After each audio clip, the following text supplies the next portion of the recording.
Good morning. Good morning, ma'am. Good morning, ma'am. Good morning, ma'am. Good morning. Okay, അപ്പൊ നമ്മള് dialysis എന്ന് പറയുന്ന ചാപ്റ്ററിലെ പറഞ്ഞുകൊണ്ടിരുന്നേ. അതെ. ഓക്കെ, അപ്പൊ നമ്മുടെ ഡയാലിസിസ് ചാപ്റ്റർ നമ്മൾ എവിടെ വരെ എടുത്തേ?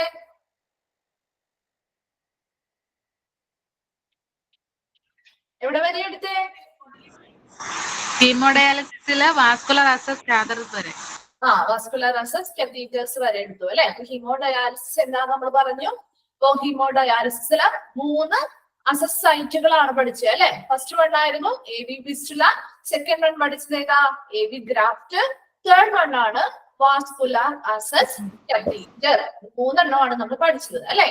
നെക്സ്റ്റ് വാസ്കുലർ അസസ് കാത്തീറ്റർ വരെ മാത്രമല്ലേ എടുത്തുള്ളൂ. നെഫ്രോളജിസ്റ്റ് എന്താന്ന് പറഞ്ഞിരുന്നോ? ഇല്ല. ഇല്ല. ഓക്കെ, നെക്സ്റ്റ് നമുക്ക് നെഫ്രോളജിസ്റ്റ് ആണ്. 2 ഡോക്ടേഴ്സിന്റെ പഠിക്കാനുണ്ട്. അതുപോലെ തന്നെ vascular access catheter, AV fistula, AV ഗ്രാഫ്റ്റിന്റെ കുറച്ച് കാര്യങ്ങൾ ഡിസ്കസ് ചെയ്തിട്ട് നെക്സ്റ്റ് ടൈപ്പ് ഓഫ് ഡയാലിസിസിലേക്ക് പോവാം കേട്ടോ. സ്റ്റാർട്ട് ചെയ്യാം.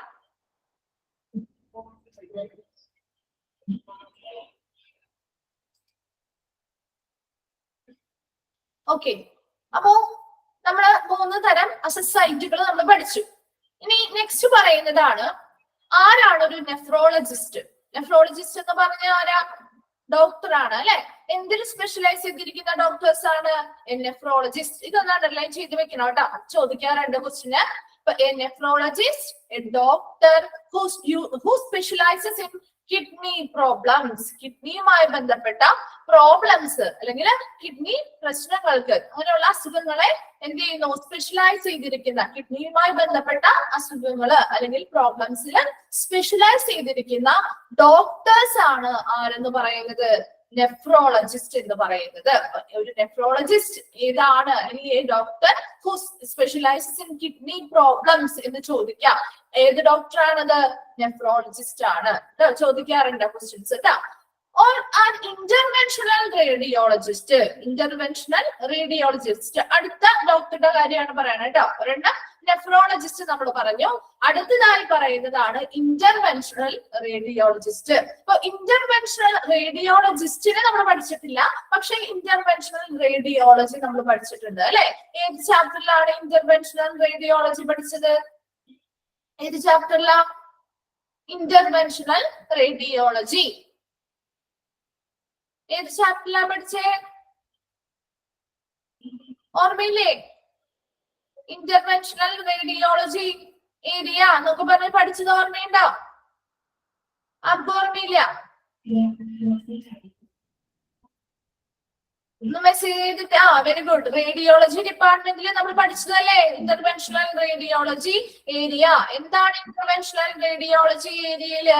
അവിടെ എന്താ ഇതിന്റെ പ്രത്യേകത? അവിടെ നമ്മൾ പറഞ്ഞു അല്ലെ, അവിടെ വരുന്ന പ്രൊസീജിയേഴ്സ് ആണ് catheter, cardiac catheterisation, angioplasty, angiogram, അതുപോലെ തന്നെ ബയോപ്സി പോലെയുള്ള പ്രൊസീജിയർ ഒക്കെ നമ്മൾ ആ ഒരു ഇന്റർവെൻഷണൽ റേഡിയോളജി ഏരിയയുടെ ഉള്ളിൽ പഠിച്ച കാര്യങ്ങളാണ് അല്ലെ. അപ്പോ ഇവിടെയും അതുമായി കണക്ട് ചെയ്ത് നിങ്ങൾ പഠിച്ചാൽ മതി കേട്ടോ. ഇന്റർവെൻഷണൽ റേഡിയോളജിസ്റ്റ് എന്ന് പറയുന്ന ആ ഒരു ഡോക്ടർ ഇപ്പൊ ഇവിടെ കത്തീറ്ററൈസേഷൻ ഒക്കെ ചെയ്യുന്നുണ്ടല്ലോ. അപ്പൊ അത് ആ ഒരു നെഫ്രോളജിസ്റ്റ് എന്ന് പറയുന്ന ഡോക്ടറുടെ മാത്രം ഒരു കൺട്രോളിലല്ല ചെയ്യുന്നത്. ഈ കത്തീറ്റർ പോലെയുള്ളവ റീപ്ലേസ് ചെയ്യുമ്പോ അവിടെ അത് കത്തീറ്റർ പോലെയുള്ള കാര്യങ്ങൾ പ്ലേസ് ചെയ്യണമെങ്കിൽ അതിന് അതിൻ്റെതായിട്ടുള്ള സ്പെഷ്യലൈസ്ഡ് ആയിട്ടുള്ള ഡോക്ടേഴ്സ് വേണം അല്ലെ. അതിന് സ്പെഷ്യലൈസ്ഡ് ആയിട്ടുള്ള ഡോക്ടറാണ് ഇന്റർവെൻഷണൽ റേഡിയോളജിസ്റ്റുകൾ എന്ന് പറയുന്നത്. അപ്പൊ ഇന്റർവെൻഷണൽ റേഡിയോളജിസ്റ്റ് എന്താ നോക്കി, അത് ഒന്ന് അണ്ടർലൈൻ ചെയ്തിട്ടോട്ടോ, അതും ചോദിക്കാറുണ്ട്. A doctor who utilises medical imaging tools അല്ലെ. നമ്മൾ റേഡിയോളജി ചാപ്റ്ററിൽ പഠിച്ചത് തന്നെയാണ് മെഡിക്കൽ ഇമേജിംഗ് ടൂൾസ്. അല്ലെങ്കിൽ മെഡിക്കൽ ഇമേജിംഗ് ടൂളുകൾ എന്ന് പറഞ്ഞാൽ എന്താണ്? നമ്മുടെ ആ ഒരു ഇന്റേണൽ ആയിട്ടുള്ള ഓരോ ഭാഗങ്ങളുടെയും ചിത്രം എടുക്കാൻ കഴിയുന്ന അങ്ങനെയുള്ള മെഡിക്കൽ ഇമേജിംഗ് ടൂളുകൾ ഉപയോഗിച്ചുകൊണ്ട്. ഏതൊക്കെയാ മെഡിക്കൽ ഇമേജിംഗ് ടൂളുകൾ വരുന്നത്? എങ്ങനെയാണ്, ഏതൊക്കെ ഉപയോഗിച്ചിട്ട് നമ്മൾ ചിത്രങ്ങൾ എടുക്കുന്നത്? പഠിച്ചതൊക്കെ മറന്നുപോയോ? ഏതൊക്കെ ഉപയോഗിച്ചിട്ട് നമ്മൾ ചിത്രങ്ങൾ എടുക്കുന്നത്? ഇന്റേണൽ ആയിട്ടുള്ള അല്ലെങ്കിൽ മെഡിക്കൽ ഇമേജിംഗ് എടുക്കുന്നത് എന്തുപയോഗിച്ചിട്ട്? ഏതൊക്കെ ടൂൾസ് ഉപയോഗിച്ചിട്ടാ? കത്തീറ്റർ ഉപയോഗിച്ചിട്ടാണ്. അതുപോലെ തന്നെ എന്താണ് അതിൽ ഉപയോഗിക്കുന്ന ആ ഒരു ടെക്നിക്സ് ഏതൊക്കെയാ? എക്സ്റേ അല്ലെ, x ray, CT scan, MRI, ultrasound അല്ലെ, അതുപോലെയുള്ള എല്ലാ ഇമേജിംഗ് ടെക്നോളജീസ് അങ്ങനെയുള്ള കാര്യങ്ങളൊക്കെ ഉപയോഗിച്ചുകൊണ്ട് ആ ഒരു ചിത്രം എടുത്തുകൊണ്ട് എന്ത് ചെയ്യുന്നു? To execute operations and performs the venous catheter placement procedure. Venous catheters അവിടെ നമ്മൾ പറഞ്ഞു കത്തീറ്ററുകൾ പ്ലേസ് ചെയ്യണം അല്ലെ. അപ്പൊ അവിടെ വീനസ് catheter placement procedure ആ ഒരു പ്രൊസീജിയർ ചെയ്യാൻ വേണ്ടിയിട്ട് ആ ഓപ്പറേഷൻസ് പെർഫോം ചെയ്യുന്ന എക്സിക്യൂട്ട് ചെയ്യുന്നത് ആരാണ്? ഇന്റർവെൻഷണൽ റേഡിയോളജിസ്റ്റ് ആണ്. അവർ എന്തുപയോഗിച്ചുകൊണ്ടാണ് ചെയ്യുന്നത്? മെഡിക്കൽ ഇമേജിംഗ് ടൂളുകൾ ഉപയോഗിച്ച് ആ ഒരു ഇന്റേണൽ ആയിട്ടുള്ള ചിത്രങ്ങൾ എടുത്തുകൊണ്ട് അതിനനുസരിച്ചാണ് എന്ത് ചെയ്യുന്നത്? ഈ വീനസ് catheter പ്ലേസ്മെന്റ് പ്രൊസീജിയർ ചെയ്യുന്നത്. അത് ചെയ്യുന്ന ഡോക്ടേഴ്സ് ആണ് എന്തെന്ന് പറയുന്നത്? ഇന്റർവെൻഷണൽ റേഡിയോളജിസ്റ്റുകൾ. അപ്പൊ ഈ ഒരു ഡയാലിസിസ് എന്ന് പറയുന്ന ആ ഒരു ട്രീറ്റ്മെന്റിന്റെ ഭാഗമായിട്ട് 2 ഡോക്ടേഴ്സ് നമുക്ക് നിർബന്ധമാണ്. നെഫ്രോളജിസ്റ്റുകളും അതുപോലെ തന്നെ ഇന്റർവെൻഷണൽ റേഡിയോളജിസ്റ്റുകളും. ഓക്കെ, നെക്സ്റ്റ് നോക്കി. In A hospital or an out patient centre. അപ്പോ ഈ ഇന്റർവെൻഷണൽ റേഡിയോളജിസ്റ്റുകൾ ഹോസ്പിറ്റലിലും ഇങ്ങനെയുള്ള catheter റീപ്ലേസ്മെന്റ് സർജറീസ് ഒക്കെ ചെയ്യുന്നുണ്ട്. അതുപോലെ തന്നെ ഔട്ട് പേഷ്യന്റ് സെന്ററുകളിലും, ഇപ്പൊ ഡയാലിസിസ് സെന്ററുകൾ പോലെയുള്ള ഔട്ട് പേഷ്യന്റ് ആയിട്ടുള്ള സെന്ററുകളിലും അവർ ഈ ഒരു സെയിം പ്രൊസീജിയേഴ്സ് പെർഫോം ചെയ്യുന്നുണ്ട്. Okay, then the patient get local anesthesia and sedation to be calm and relaxed in the course of this procedure. ഈ ഒരു പ്രൊസീജിയറിന്റെ ഭാഗമായിട്ട് ആ പേഷ്യൻസിന് കുറച്ച് പെയിൻഫുൾ ആയിട്ടുള്ള കാര്യമൊക്കെയാണ്, അല്ലെങ്കിൽ മുറിവുകൾ ഉണ്ടാക്കിയിട്ടല്ലേ നമ്മൾ ആ catheter പ്ലേസ് ചെയ്യുന്നത്. അപ്പൊ അതുകൊണ്ട് തന്നെ അവർക്ക് ഒരു ലോക്കൽ അനസ്തീഷ്യ ആൻഡ് സെഡേഷൻസ് ഒക്കെ കൊടുക്കാറുണ്ട്. അത് എന്തിനു വേണ്ടിയിട്ടാണെന്ന് വെച്ചാൽ ആ പേഷ്യന്റിനെ കുറച്ച് കാമാൻ റിലാക്സ്ഡ് ആക്കാൻ വേണ്ടിയിട്ട് ആ ഒരു ട്രീറ്റ്മെന്റ് നടക്കുന്ന സമയത്ത്, ആ ഒരു പ്രൊസീജിയർ ചെയ്യുന്ന സമയത്ത് അവർ കുറച്ച് കാമാൻ റിലാക്സ്ഡ് ആയിട്ട് ഇരിക്കാൻ വേണ്ടിയിട്ട് സെഡേഷൻസ് അതുപോലെ തന്നെ ലോക്കൽ അനസ്തീഷ്യ ഒക്കെ കൊടുക്കാറുണ്ട് ഈ ഒരു പ്രൊസീജിയറിന്റെ ഭാഗമായിട്ട്. ഓക്കെ, അപ്പൊ നെഫ്രോളജിസ്റ്റ് ആരാന്ന് പറഞ്ഞു? ഇന്റർവെൻഷണൽ റേഡിയോളജിസ്റ്റ് പറഞ്ഞു. ഇത് ക്ലിയർ ആയോ? ചോദിക്കാറുണ്ട് കേട്ടോ, ക്വസ്റ്റ്യൻസ് ചോദിക്കാറുള്ളത് കൊണ്ട് തന്നെ അത് അണ്ടർലൈൻ ചെയ്ത് വെച്ച് പഠിച്ചേക്കണം കേട്ടോ. ഓക്കെ, നെക്സ്റ്റ് വൺ നോക്കി. The venous catheters are not perfect for long term use. എന്താണ് നമ്മൾ പറഞ്ഞ കാര്യം തന്നെയാണ്. ഈ വീനസ് catheter അല്ലെ, catheter പോലെയുള്ള കാര്യങ്ങൾ നമുക്ക് ലോങ് ടേം യൂസിന് പെർഫെക്റ്റ് അല്ല. ലോങ് ടേം യൂസിന് നമുക്കത് ഉപയോഗിക്കാൻ സാധിക്കില്ല. അത് എന്തുകൊണ്ടാന്ന് നോക്കി. With a venous catheter a patient may generate a blood clot, an infection or cause the vein to narrow. അപ്പൊ അത് എന്തുകൊണ്ടാണ് അത് ലോങ് ടേം ആയിട്ട് ഉപയോഗിക്കാൻ പറ്റാത്തതിന്റെ കാരണമാണ് പറയുന്നത് കേട്ടോ. അപ്പൊ വീനസ് catheters പോലെയുള്ള കാര്യങ്ങൾ നമ്മൾ ചെയ്തു കഴിഞ്ഞാൽ അത് കുറച്ച് നാള് ലോങ് ടേം ആയിട്ട് നമ്മൾ അത് ഉപയോഗിക്കുകയാണെങ്കിൽ ആ പേഷ്യൻസിന് ആ വീനസ് catheter പ്ലേസ്മെന്റ് ചെയ്ത ആ ഒരു ഭാഗങ്ങളിൽ ബ്ലഡ് ക്ലോട്ടുകൾ ഉണ്ടാവാം. ഓക്കെ, രക്തം കട്ട പിടിക്കാം. ആൻഡ് ഇൻഫെക്ഷൻ, ആ ഭാഗങ്ങളിൽ ഇൻഫെക്ഷൻസ് ഉണ്ടാവാനായിട്ടുള്ള ചാൻസ് കൂടുതലാണ്. Or cause the vein to narrow. അപ്പൊ അവിടെ ലാർജ് വെയിൻസിലാണ് നമ്മൾ ഈ catheters പ്ലേസ് ചെയ്യുന്നത് അല്ലെ. അപ്പൊ ആ വെയിൻസ് എന്ത് ചെയ്യുന്നത്? ചെയ്യുന്നത് ലോങ് ടേം ആയിട്ട് ഇത് യൂസ് ചെയ്യുന്നത് വഴി അത് എന്ത് ചെയ്യും? Vein to narrow. നാരോ ചെയ്യാന്ന് പറഞ്ഞാൽ ചുരുങ്ങി പോകാം. അപ്പൊ അവിടെ വീനസ് catheters അതുകൊണ്ട് തന്നെ എന്താണ്? ഒരു ലോങ് ടേം യൂസിന് വേണ്ടി പെർഫെക്റ്റ് അല്ല. അതിന്റെ ആ ഒരു കാരണങ്ങള് 3 എണ്ണമാണ് പറയുന്നത്. അവർക്ക് പേഷ്യൻസ് ലോങ് ടേം ആയിട്ട് ഉപയോഗിച്ചു കഴിഞ്ഞാൽ ബ്ലഡ് ക്ലോട്ടുകൾ ഉണ്ടാവാൻ സാധ്യതയുണ്ട്, ഇൻഫെക്ഷൻസ് ഉണ്ടാവാനായിട്ടുള്ള സാധ്യതയുണ്ട്, അതുപോലെ തന്നെ cause the vein to narrow. ആ വെയിൻസ് എന്ത് ചെയ്യാം? ചുരുങ്ങി പോവാനായിട്ടുള്ള ചാൻസും ഉണ്ട്. ഇത്രയും കാരണങ്ങൾ കൊണ്ട് തന്നെ ആ വീനസ് catheter പ്രൊസീജിയർ എന്ന് പറയുന്നത് ലോങ് ടേം ആയിട്ട് ഉപയോഗിക്കാനായിട്ട് പെർഫെക്റ്റ് അല്ല. Okay, then however if a patient wants to start hemodialysis right away, ഇപ്പൊ ഒരു പേഷ്യന്റിനെ പെട്ടെന്ന് ഒരു ഹീമോഡയാലിസിസ് ഉടനടി സ്റ്റാർട്ട് ചെയ്യണമെന്നുണ്ടെങ്കിൽ a venous catheter will work for several weeks or months. നമുക്ക് വേറെ മാർഗമില്ല അവിടെ. കാരണം AV ഫിസ്റ്റുലയോ അല്ലെങ്കിൽ AV ഗ്രാഫ്റ്റോ ഒക്കെ ചെയ്തുകൊണ്ട് അതാണ് ഇവിടെ പറയുന്നത്. ചില surgeon can do a long term as a surgery and AV fistula and AV graft has time to mature. ഇപ്പൊ ഈ AV ഫിസ്റ്റുല ആണെങ്കിലും AV ഗ്രാഫ്റ്റ് ആണെങ്കിലും അത് ചെയ്ത് കഴിഞ്ഞ് ചെറിയ സർജറീസ് ചെയ്താണല്ലോ അത് ചെയ്യുന്നത്. മൈനർ സർജറീസ് ക്യാരി ഔട്ട് ചെയ്ത് അതിനനുസരിച്ച് AV ഫിസ്റ്റുലയും AV ഗ്രാഫ്റ്റും ഒക്കെ സെറ്റ് ചെയ്തതിന് ശേഷം അത് മെച്യൂർ ആവാൻ, അതായത് ഒരു ഹീമോഡയാലിസിന് അത് റെഡി ആവാൻ വേണ്ടിയിട്ട് വെയിറ്റ് ചെയ്യണം കുറച്ച് സമയം. അപ്പൊ അതിന് കുറച്ച് സമയത്തിന്റെ കാലാവധി നമ്മൾ പറയുന്നുണ്ട് കേട്ടോ. അപ്പൊ അത് എന്താണ്? ആ ഒരു AV ഫിസ്റ്റുലയോ അല്ലെങ്കിൽ AV ഗ്രാഫ്റ്റോ നമുക്ക് ലോങ് ടേം ഹീമോഡയാലിസിസ് ചെയ്യാൻ വേണ്ടി ഉപയോഗിക്കാം. എന്നാൽ അത് പെട്ടെന്ന് നമുക്ക് ആ ഒരു ഉടനടി നമുക്കിപ്പോ ഒരു ഹീമോഡയാലിസിസ് ചെയ്യണം എന്നുണ്ടെങ്കിൽ നമുക്ക് ആ ഒരു മെത്തേഡ് പോസിബിൾ അല്ല. കാരണം അതൊരു ചെറിയ മൈനർ സർജറീസിലൂടെ സർജൻസ് അത് ഓപ്പറേഷൻസ് ചെയ്ത് അതെന്ത് ചെയ്യണം, അത് മെച്ചുവർ ആവുന്നവരെ ഹീമോഡയാലിസിസ് ചെയ്യാനായിട്ട് റെഡി ആവുന്നവരെ വെയിറ്റ് ചെയ്യാനായിട്ട് ഒരു സമയം കൊടുക്കേണ്ടതുണ്ട്. അപ്പൊ അതുകൊണ്ട് തന്നെ പെട്ടെന്ന് ഒരു ഹീമോഡയാലിസിന് ഒരു പേഷ്യന്റിന് സ്റ്റാർട്ട് ചെയ്യണമെന്ന് പറഞ്ഞാൽ നമ്മുടെ മുമ്പിലുള്ള ഒരു പോസിബിൾ ആയിട്ടുള്ള ഒരു വഴി എന്ന് പറയുന്നത് കത്തീറ്റർ പ്ലേസ്മെന്റ് തന്നെയാണ്. വാസ്കുലർ അസസ് കത്തീറ്റേഴ്സ് പോലെയുള്ള കത്തീറ്റർ പ്ലേസ്മെന്റ് വഴിയേ നമുക്ക് ചെയ്യാൻ പറ്റുള്ളൂ. അപ്പൊ അത് കുറച്ച് ആഴ്ചകളിലേക്കോ അല്ലെങ്കിൽ കുറച്ച് മാസങ്ങളോ നമുക്ക് ഈ ഒരു കത്തീറ്റർ പ്ലേസ് ചെയ്തുകൊണ്ട് നമുക്ക് ഹീമോഡയാലിസിസ് ചെയ്യാൻ പറ്റും. അത് കുറച്ച് ആഴ്ചകളോ കുറച്ച് മാസങ്ങളോ മാത്രമേ പറ്റുള്ളൂ. അതിൽ കൂടുതൽ നമുക്ക് എന്ത് ചെയ്യാൻ പറ്റില്ല, അത് കണ്ടിന്യൂ ചെയ്ത് പോകാൻ പറ്റില്ല. അപ്പൊ ആ ഒരു കുറച്ച് ആഴ്ചകളോ മാസങ്ങൾക്കോ ഉള്ളിൽ നമ്മൾ ഈ ഒരു AV ഗ്രാഫ്റ്റോ അല്ലെങ്കിൽ AV ഫിസ്റ്റലയോ സെറ്റ് ചെയ്ത് അത് മെച്ചുവർ ആക്കി ആ ഹീമോഡയാലിസിസ് ഇതിലേക്ക് ഷിഫ്റ്റ് ചെയ്യണം. അത്രയും സമയം ആ ഒരു AV ഗ്രാഫ്റ്റോ AV ഫിസ്റ്റലയോ മെച്ചുവർ ആവുന്ന സമയം വരെയും നമുക്ക് വീനസ് കത്തീറ്ററിലൂടെ എന്ത് ചെയ്യാം, ഹീമോഡയാലിസിസ് സ്റ്റാർട്ട് ചെയ്ത് ആ പേഷ്യൻസിന് ഡയാലിസിസ് സ്റ്റാർട്ട് ചെയ്ത് പോവാം എന്നാണ് പറയുന്നത്. Okay, then both the AV fistula and AV graft are outlined for long term dialysis. അതുകൊണ്ട് തന്നെ AV ഫിസ്റ്റുലയും AV ഗ്രാഫ്റ്റും എന്തിനു വേണ്ടിയിട്ടാണ് ഡിസൈൻ ചെയ്തിരിക്കുന്നത്, ഒരു ലോങ് ടേം ഡയാലിസിസ് ട്രീറ്റ്മെന്റിന് വേണ്ടിയിട്ടാണ്. അപ്പൊ രണ്ട് ക്വസ്റ്റ്യൻസ് ആണ് വരാവുന്നത്. ഒന്ന് AV ഫിസ്റ്റുല ലോങ് ടേം ഹീമോഡയാലിസിന് വേണ്ടി ഉപയോഗിക്കുന്ന രണ്ട് അസസ് സൈറ്റുകൾ ഏതാണ്, AV ഫിസ്റ്റുലയും AV ഗ്രാഫ്റ്റുമാണ്. ഇനി ഷോർട്ട് ടേം ഹീമോഡയാലിസിന് വേണ്ടി ഉപയോഗിക്കുന്നതായിട്ടുള്ള വാസ്കുലർ അസസ് സൈറ്റ് ഏതാണ്, വീനസ് കത്തീറ്റർ അല്ലെ, വീനസ് കത്തീറ്റർ അല്ലെങ്കിൽ വാസ്കുലർ അസസ് കത്തീറ്ററുകളാണ്. ഓക്കെ, അത് രണ്ടും അതിൽ നിന്ന് ചോദിക്കാറുണ്ട് കേട്ടോ. Then people who get AV fistulas are healed and ready to begin hemodialysis 2 to 3 months after their surgery. ഇനി AV ഫിസ്റ്റുലയാണ് ഒരു പേഷ്യന്റിന് ചെയ്യുന്നതെന്ന് വിചാരിക്കാം. അപ്പൊ AV ഫിസ്റ്റുല ചെയ്യുന്നതിൽ ആദ്യം ഒരു മൈനർ സർജറി ചെയ്യണം അല്ലെ. ആ സർജറി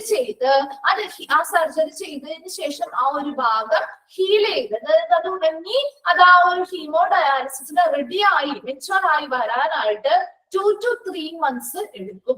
2-3 മാസത്തോളം സമയം അതിനാവശ്യമാണ് AV ഫിസ്റ്റുല ചെയ്യുകയാണെങ്കിൽ. ഓക്കെ, ഇപ്പൊ ഹീമോഡയാലിസിന് മുൻപ് അത് സ്റ്റാർട്ട് ചെയ്യണമെങ്കിൽ അതിനു മുമ്പ് AV ഫിസ്റ്റുല ഒരു മൈനർ സർജറിയിലൂടെ ക്രിയേറ്റ് ചെയ്യണം. അപ്പൊ അങ്ങനെ AV ഫിസ്റ്റുല ക്രിയേറ്റ് ചെയ്യുന്നത് അത് മെച്ചുവർ ആയി വരാനായിട്ട്, അതായത് അവിടുത്തെ ആ മുറിവുകളും കാര്യങ്ങളും ഒക്കെ ഹീൽ ചെയ്ത് അല്ലെങ്കിൽ ഉണങ്ങി അതൊന്ന് മെച്ചുവർ ആയി ഹീമോഡയാലിസിസ് സ്റ്റാർട്ട് ചെയ്യാനായിട്ട് റെഡി ആയി വരണമെങ്കിൽ ഒരു 2 to 3 months സമയം എടുക്കും. എന്നാൽ അതേസമയം AV graft people who receive AV graft ആണെങ്കിലോ will be ready in 2 to 3 weeks. അതൊന്ന് അണ്ടർലൈൻ ചെയ്ത് വെച്ചേക്കണം കേട്ടോ. AV ഫിസ്റ്റുലയ്ക്ക് എത്ര സമയമാണ് വേണ്ടത്, 2 to 3 months ആണ് വേണ്ടത് സമയം എന്ന് പറയുന്നത്. എന്നാൽ AV ഗ്രാഫ്റ്റിലാണെങ്കിലോ 2 to 3 weeks ആണ് കേട്ടോ. 2-3 ആഴ്ചകൾ കൊണ്ട് തന്നെ AV ഗ്രാഫ്റ്റ് എന്ത് ചെയ്യും, ഹീമോഡയാലിസിസ് ചെയ്യാനായിട്ട് റെഡി ആയി വരും അല്ലെങ്കിൽ മെച്ചുവർ ആവും. Okay, catheters are outline for short term ആണ് കേട്ടോ. ഷോർട്ട് ടേം ടെമ്പററി യൂസിന് വേണ്ടിയിട്ടാണ് കത്തീറ്റേഴ്സ് യൂസ് ചെയ്യുന്നത്. ഇപ്പൊ ഇത്രയും കാര്യങ്ങൾ ശ്രദ്ധിക്കുക. അതില് ആ AV ഫിസ്റ്റുലയുടെ ആ ഒരു കാലാവധി, AV ഫിസ്റ്റുലയുടെ എത്രയാ, 2 to 3 months ആണ്. AV ഗ്രാഫ്റ്റിന്റെ ആണെങ്കിലോ 2 to 3 weeks ആണ്. ഓക്കെ, അതിനുള്ളിൽ ആ ഒരു ഹീമോഡയാലിസിസ് സ്റ്റാർട്ട് ചെയ്യാനായിട്ട് ഇത് റെഡി ആവും. അത് ഓരോ പേഷ്യൻസിന്റെയും കണ്ടീഷൻ അനുസരിച്ചാണ് ഏത് ട്രീറ്റ്മെന്റ് വേണം അല്ലെങ്കിൽ ഏത് അസസ് സൈറ്റ് ആണ് വേണ്ടത് എന്ന് തീരുമാനിക്കുന്നത്. ഓക്കെ, അപ്പൊ അതിൽ പിന്നെ ഷോർട്ട് ടേം യൂസിന് വേണ്ടിയിട്ട് ഉപയോഗിക്കുന്നത് ഏതാണ്, ലോങ് ടേം യൂസിന് വേണ്ടിയിട്ട് ഉപയോഗിക്കുന്നത് ഏതാണ് എന്നുള്ളത് നോക്കുക. അതുപോലെ തന്നെ ആരാണ് നെഫ്രോളജിസ്റ്റ്, ആരാണ് ഇന്റർവെൻഷണൽ റേഡിയോളജിസ്റ്റ് എന്നാണ് ഇത്രയും ഒരു ഭാഗത്തെ പാരഗ്രാഫിൽ നിങ്ങൾ നോക്കേണ്ടത് കേട്ടോ. കിട്ടിയോ? ഇത്രയും കാര്യങ്ങൾ ക്ലിയർ ആയോ? ഓക്കെ, നെക്സ്റ്റ് വൺ നമ്മൾ നെക്സ്റ്റ് ടൈപ്പ് നോക്കുകയാണ്. നമ്മളിപ്പോ ഹീമോഡയാലിസിസ് ആണ് പഠിച്ചുകൊണ്ടിരുന്നത് കേട്ടോ. Haemodialysis first type of dialysis ആണ് ഹീമോഡയാലിസിസ്. ഏറ്റവും കോമൺ ടൈപ്പും ആണ്. സെക്കൻഡ് വൺ ആണ് പെരിറ്റോണിയൽ ഡയാലിസിസ് അല്ലെങ്കിൽ PD. പെരിറ്റോണിയൽ ഡയാലിസിസ് അല്ലെങ്കിൽ ഷോർട്ട് ഫോം ആയിട്ട് നമുക്ക് വിളിക്കാം PD. ഓക്കെ, ഇനി in peritoneal dialysis the blood is purified inside your own body instead of using a dialyzer machine. ഇവിടെ പെരിറ്റോണിയൽ ഡയാലിസിസില് ബ്ലഡ് പ്യൂരിഫൈ ചെയ്യുന്നത് അവരുടെ ആ ഒരു പേഷ്യന്റിന്റെ സ്വന്തം ബോഡിയുടെ ഉള്ളിൽ വെച്ച് തന്നെയാണ്. Instead of using A dialyser machine. ഒരു ഡയലൈസർ മെഷീൻ എന്ന് പറഞ്ഞാൽ എന്താ, അവിടെ ഒരു ഡയാലിസിസ് മെഷീനും ഒരു സ്പെഷ്യൽ ഫിൽറ്ററും ഒക്കെ ഉണ്ടാവും അല്ലെ. അപ്പൊ അവിടെ അങ്ങനെ ഒരു ഡയാലിസിസ് മെഷീനോ സ്പെഷ്യൽ ഫിൽറ്ററോ ഒന്നും ഉൾപ്പെടുന്നില്ല. എന്നാൽ ചെറിയ രീതിയിലുള്ള ഒരു മെഷീൻ ഇവിടെ ഉപയോഗിക്കുന്നുണ്ട്. എന്നാൽ കൂടി ഇതിന്റെ ഉള്ളിലെ വരുന്ന ആ ഫിൽട്രേഷൻ കാര്യങ്ങളൊക്കെ നടക്കുന്നത് ആരുടെ ബോഡിയുടെ ഉള്ളിൽ വെച്ച് തന്നെയായിരിക്കും, ആ പേഷ്യന്റിന്റെ അവരുടെ സ്വന്തം ബോഡിയുടെ ഉള്ളിൽ വെച്ച് തന്നെയായിരിക്കും ബ്ലഡിനെ പ്യൂരിഫൈ ചെയ്യുന്നത്. കിട്ടിയോ? In peritoneal dialysis the blood is purified inside your own body instead of using a dialyzer machine. മറ്റേ ഹീമോഡയാലിസിസ് ചെയ്തപ്പോൾ നമ്മൾ എങ്ങനെയാണ് ഒരു മെഷീൻ ഉപയോഗിച്ചിട്ടാണ് ബ്ലഡ് പ്യൂരിഫൈ ചെയ്യുന്നത് അല്ലെ. അവരുടെ ബോഡിയിൽ നിന്ന് ബ്ലഡ് എടുത്ത് ആ മെഷീൻ ഉപയോഗിച്ചിട്ട് ഫിൽട്ടർ ചെയ്ത് പ്യൂരിഫൈ ചെയ്ത് തിരിച്ച് അവരുടെ ബോഡിയിലേക്ക് തന്നെ കഴിച്ചാണ്. എന്നാൽ പെരിറ്റോണിയൽ ഡയാലിസിസിൽ വരുമ്പോൾ വ്യത്യാസം എന്താണ്, ഇവിടെ അങ്ങനെ ഒരു ഡയാലൈസർ മെഷീൻ ആണ് ഉപയോഗിക്കുന്നില്ല. ചെറിയ മെഷീൻസ് ഒരു ചെറിയ മെഷീൻ യൂസ് ചെയ്യുന്നുണ്ട്, അതെന്താണെന്ന് നമുക്ക് പിന്നെ പറയാം കേട്ടോ. ഇപ്പൊ ഇവിടെ ഇങ്ങനെയുള്ള വലിയ രീതിയിലുള്ള ഡയാലിസിസ് മെഷീനുകളൊന്നും ഉപയോഗിക്കുന്നില്ല. എന്നാൽ അതിനുള്ളിൽ തന്നെ, അതായത് ആ വ്യക്തി ഏത് വ്യക്തിയാണോ ആ പേഷ്യന്റിന്റെ ബോഡിയുടെ ഉള്ളിൽ വെച്ച് തന്നെയാണ് ഇവിടെ ബ്ലഡ് പ്യൂരിഫിക്കേഷൻ നടക്കുന്നത്. ഇത്രയും കിട്ടിയ പോയിന്റ് എന്താന്ന് മനസ്സിലാക്കണം കേട്ടോ. അതിനൊരു difference. For this kind of dialysis, the lining of your abdomen or belly area, also called the peritoneum, is used as a filter. ഇവിടെ ആ ഒരു ലൈനിങ് ഏരിയ, ഈ പിക്ചർ നിങ്ങൾ കണ്ടോ, ഇതാണ് പെരിറ്റോണിയൽ ഡയാലിസിസിന്റെ ഒരു പിക്ചർ എന്ന് പറയുന്നത്. അതായത് നമ്മുടെ ബെല്ലി ഏരിയ അല്ലെങ്കിൽ അബ്ഡോമിനൽ ഏരിയ എന്ന് പറയുന്നത് നമ്മുടെ ആ ഒരു അടിവയർ അല്ലെങ്കിൽ ആ ഒരു വയറിന്റെ ഭാഗം അല്ലെ, ബെല്ലി ഏരിയ അല്ലെങ്കിൽ അടിവയറ്, അവിടുത്തെ ആ ഒരു ലൈനിങ് നോക്കി, പെരിറ്റോണിയൽ ലൈനിങ്. അവിടുത്തെ ആ ഒരു ലൈനിങ് അല്ലെങ്കിൽ നമ്മുടെ ആ ഒരു അബ്ഡോമിനൽ ക്യാവിറ്റിയുടെ ലൈനിങ് അല്ലെങ്കിൽ അവിടുത്തെ ആ ഒരു സ്ഥലമാണ് എന്ത്, പെരിറ്റോണിയൽ ലൈനിങ് എന്ന് പറയുന്നത്, പെരിറ്റോണിയം എന്ന് പറയുന്നത്. ആ പെരിറ്റോണിയത്തിനുള്ളിൽ, പെരിറ്റോണിയൽ ലൈനിനുള്ളിൽ വരുന്ന ആ ഒരു ഏരിയയാണ്, ആ ഒരു ഭാഗത്തെയാണ് പെരിറ്റോണിയൽ ക്യാവിറ്റി എന്ന് പറയുന്നത്. ഈ പെരിറ്റോണിയൽ ക്യാവിറ്റി, അതുകൊണ്ടാണ് ആ ഒരു ഡയാലിസിന്റെ പേര് തന്നെ കണ്ടോ, പെരിറ്റോണിയൽ ഡയാലിസിസ് എന്ന് തന്നെയാണ് കൊടുത്തിരിക്കുന്നത്. അപ്പൊ ഇവിടെ ഫിൽട്ടർ ആയിട്ട് ആക്ട് ചെയ്യുന്നത് എന്താണ്, പെരിറ്റോണിയം. അതായത് നമ്മുടെ അബ്ഡോമൻ അല്ലെങ്കിൽ ബെല്ലി ഏരിയയുടെ ലൈനിങ് ആയിട്ടുള്ള പെരിറ്റോണിയം ആണ് ഇവിടെ ഫിൽട്ടർ ആയിട്ട് ആക്ട് ചെയ്യുന്നത്. ചോദിക്കാറുണ്ട് കേട്ടോ, ഏതാണ് പെരിറ്റോണിയൽ ഡയാലിസിസിൽ യൂസ് ചെയ്യുന്ന ഫിൽട്ടർ ഏതാണ്, എന്താണ്, അബ്ഡോമിനൽ അല്ലെങ്കിൽ സ്റ്റൊമക്കിന്റെ ലൈനിങ് ആയിട്ടുള്ള പെരിറ്റോണിയം ആണ് അവിടെ ഫിൽട്ടർ ആയിട്ട് ആക്ട് ചെയ്യുന്നത്. ഓക്കെ, നെക്സ്റ്റ് നോക്കേ. Before beginning peritoneal dialysis, a minor surgery is required to place a catheter, that is a soft tube in your belly. അപ്പോൾ ഇവിടെ പെരിറ്റോണിയൽ ഡയാലിസിസ് സ്റ്റാർട്ട് ചെയ്യുന്നതിന് മുൻപായിട്ട് ആ ഒരു ബെല്ലി ഏരിയയിൽ ഒരു ചെറിയ മൈനർ സർജറി നടത്തി ഒരു കത്തീറ്റർ, ഇവിടെ ഒരു കത്തീറ്റർ കണ്ടോ, കത്തീറ്റർ എന്ത് ചെയ്യുന്നു, ആ ഒരു ബെല്ലി ഏരിയയിലേക്ക് പ്ലേസ് ചെയ്ത് കൊടുക്കുന്നു. ഓക്കെ, ഇത്രയും ക്ലിയർ ആയെന്ന് വിചാരിക്കുന്നു.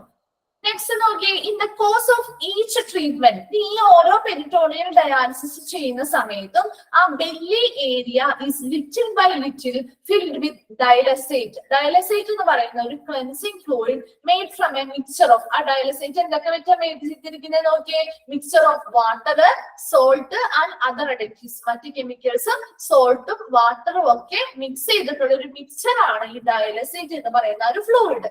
ആ ഫ്ലൂയിഡ് എന്ത് ചെയ്യുന്നു, ഈ ഒരു ബെല്ലി ഏരിയയിലേക്ക് കുറച്ചായിട്ട് ആ കത്തീറ്ററിലൂടെ ഫില്ല് ചെയ്ത് കൊടുക്കും. As a blood flows normally through the area. ഇനി അതൊന്ന് നിങ്ങൾ നോക്കിയേ, അവിടെ നമ്മൾ പെരിറ്റോണിയൽ ഡയാലിസിസിൽ ആ ഒരു അബ്ഡോമിനൽ ക്യാവിറ്റി അല്ലെങ്കിൽ നമ്മുടെ ആ ഒരു ബെല്ലി ഏരിയയുടെ ആ ഒരു ലൈനിങ്ങിനെ വിളിക്കുന്ന പേരാണ് പെരിറ്റോണിയം എന്ന് പറയുന്നത്. അപ്പൊ ആ ഒരു പെരിറ്റോണിയൽ ലൈനിങ്ങിനുള്ളിലുള്ള ആ ഒരു ക്യാവിറ്റി ആണ് പെരിറ്റോണിയൽ ക്യാവിറ്റി എന്ന് പറയുന്നത്. ഒരു ആറ അല്ലെ. അപ്പൊ അവിടെ ഒരു കത്തീറ്റർ പ്ലേസ് ചെയ്യുന്നുണ്ട്. ആദ്യം ഈ പെരിറ്റോണിയൽ ഡയാലിസിസ് സ്റ്റാർട്ട് ചെയ്യുന്നതിന് മുൻപായിട്ട് ഒരു കത്തീറ്റർ പ്ലേസ് ചെയ്യുന്നുണ്ട് minor സർജറീസിലൂടെ.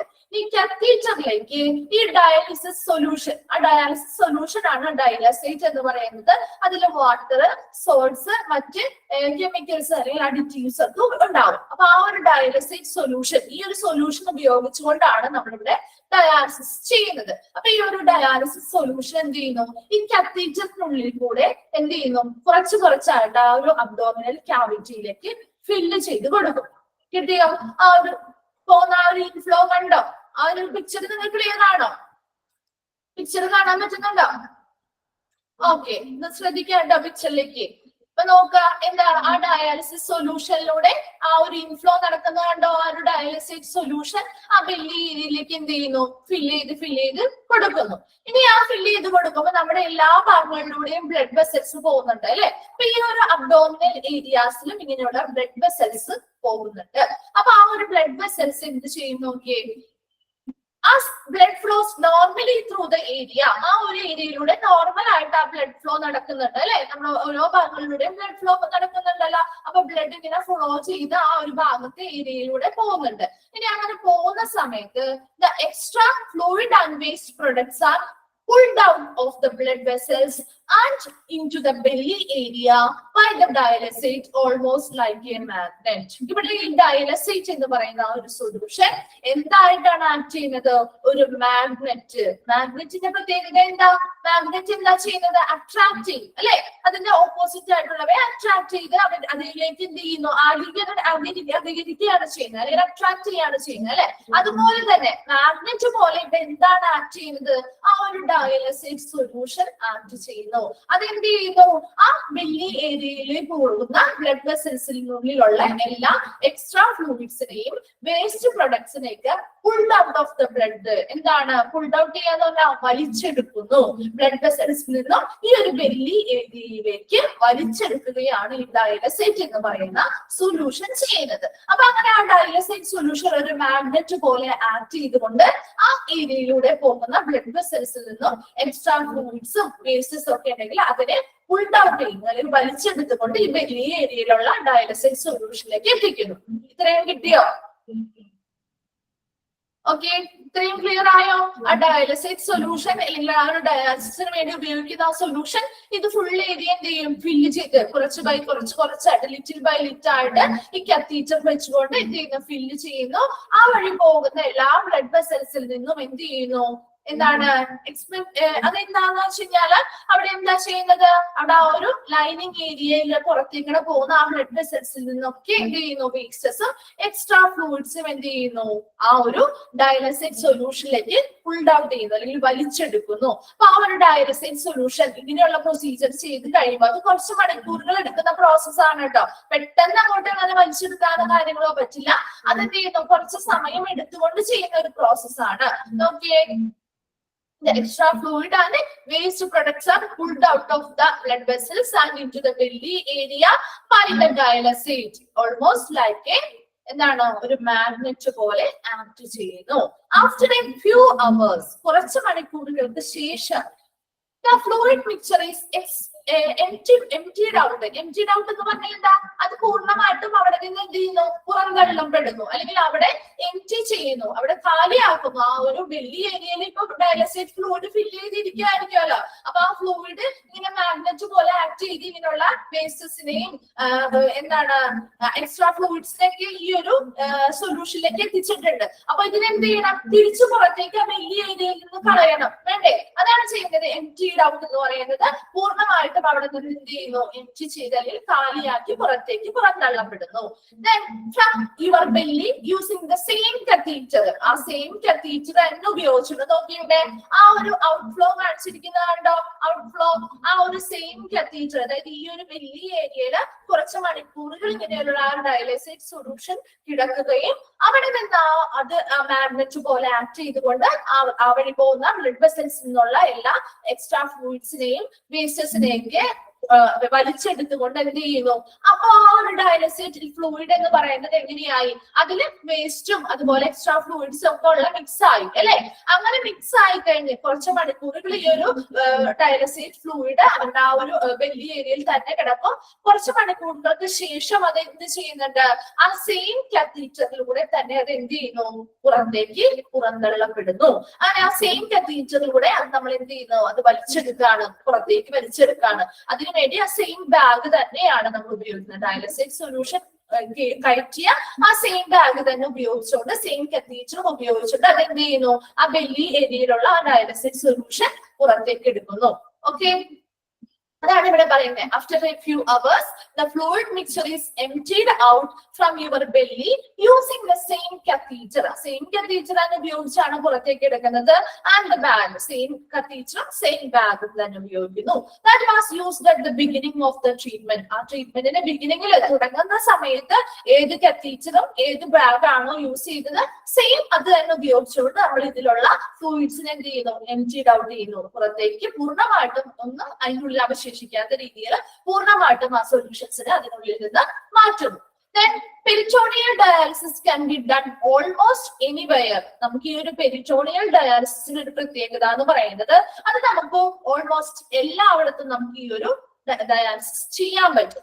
If you have the supplies needed to do the treatment. ആ ഒരു ട്രീറ്റ്മെന്റിന് ആവശ്യമായിട്ടുള്ള എല്ലാ സാധനങ്ങളും എവിടെ ലഭ്യമാകുന്നു അവിടെ വെച്ച് നമുക്ക് ഈ ഒരു പെരിറ്റോണിയൽ ഡയാലിസിസ് ചെയ്യാൻ പറ്റും. ഹോസ്പിറ്റലിൽ തന്നെ പോയി ചെയ്യണം എന്നൊന്നുമില്ല. നമുക്ക് ചിലപ്പോൾ വീട്ടിൽ നമുക്ക് അതിനാവശ്യമായിട്ടുള്ള എല്ലാ സാധനങ്ങളും ലഭ്യമാണെന്നുണ്ടെങ്കിൽ നമുക്ക് വീട്ടിൽ വെച്ചും ഈ ഒരു പെരിറ്റോണിയൽ ഡയാലിസിസ് ചെയ്യാൻ പറ്റും. എന്നാൽ ഹീമോ ഡയാലിസിസ് നമ്മൾ പഠിച്ചപ്പോ എന്താ പറഞ്ഞത്, അത് നമുക്ക് ഹോസ്പിറ്റലിൽ തന്നെ പോയി ചെയ്യേണ്ടതായിട്ട് വരും. കാരണം അവിടെ അതിന് വേണ്ടിയിട്ടുള്ള സ്പെഷ്യൽ ആയിട്ടുള്ള മെഷീൻസും കാര്യങ്ങളൊക്കെ വേണം. അതായത് പെരിറ്റോണിയൽ ഡയാലിസിസ് നമുക്ക് വീടുകളിലും ചെയ്യാൻ പറ്റും. അതിന് എവിടെയാണോ ആ ട്രീറ്റ്മെന്റിന് ആവശ്യമായിട്ടുള്ള എല്ലാ സാധനങ്ങളും ലഭ്യമാകുന്നത് അവിടെ വെച്ച് നമുക്ക് എന്ത് ചെയ്യാൻ പറ്റും, ഈ ഒരു പെരിറ്റോണിയൽ ഡയാലിസിസ് ക്യാരി ഔട്ട് ചെയ്യാൻ പറ്റും. കിട്ടിയോ? പെരിറ്റോണിയൽ ഡയാലിസിസ് എന്താന്ന് കിട്ടിയോ? ക്ലിയർ ആയോ?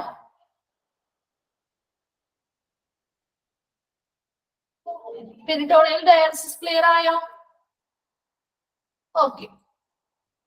നെക്സ്റ്റ് വരുന്നതാണ് ടൈപ്സ് ഓഫ് പെരിറ്റോണിയൽ ഡയാലിസിസ്. ഇതിൽ നിങ്ങളിപ്പോ ക്വസ്റ്റ്യൻസ് ചോദിക്കാവുന്ന കാര്യം എന്ന് പറയുന്നത് എന്താണ് ഒരു പെരിറ്റോണിയൽ ഡയാലിസിസ്, അല്ലെങ്കിൽ ആ ഒരു ഡയാലിസിസ് ടൈപ്പ് ഏതാണ്? The blood is purified inside your own body instead of using a dialyzer machine. ഉപയോഗിക്കാതെ നമ്മുടെ ബോഡി, സ്വന്തം ബോഡിയുടെ ഉള്ളിൽ വെച്ച് തന്നെ ബ്ലഡിനെ പ്യൂരിഫൈ ചെയ്യുന്ന ഡയാലിസിസ് ടൈപ്പ് ഏതാണ് എന്ന് ചോദിക്കാം. അപ്പൊ അതിന് ആൻസർ ചെയ്ത പെരിറ്റോണിയൽ ഡയാലിസിസ് ആണ് അല്ലെ.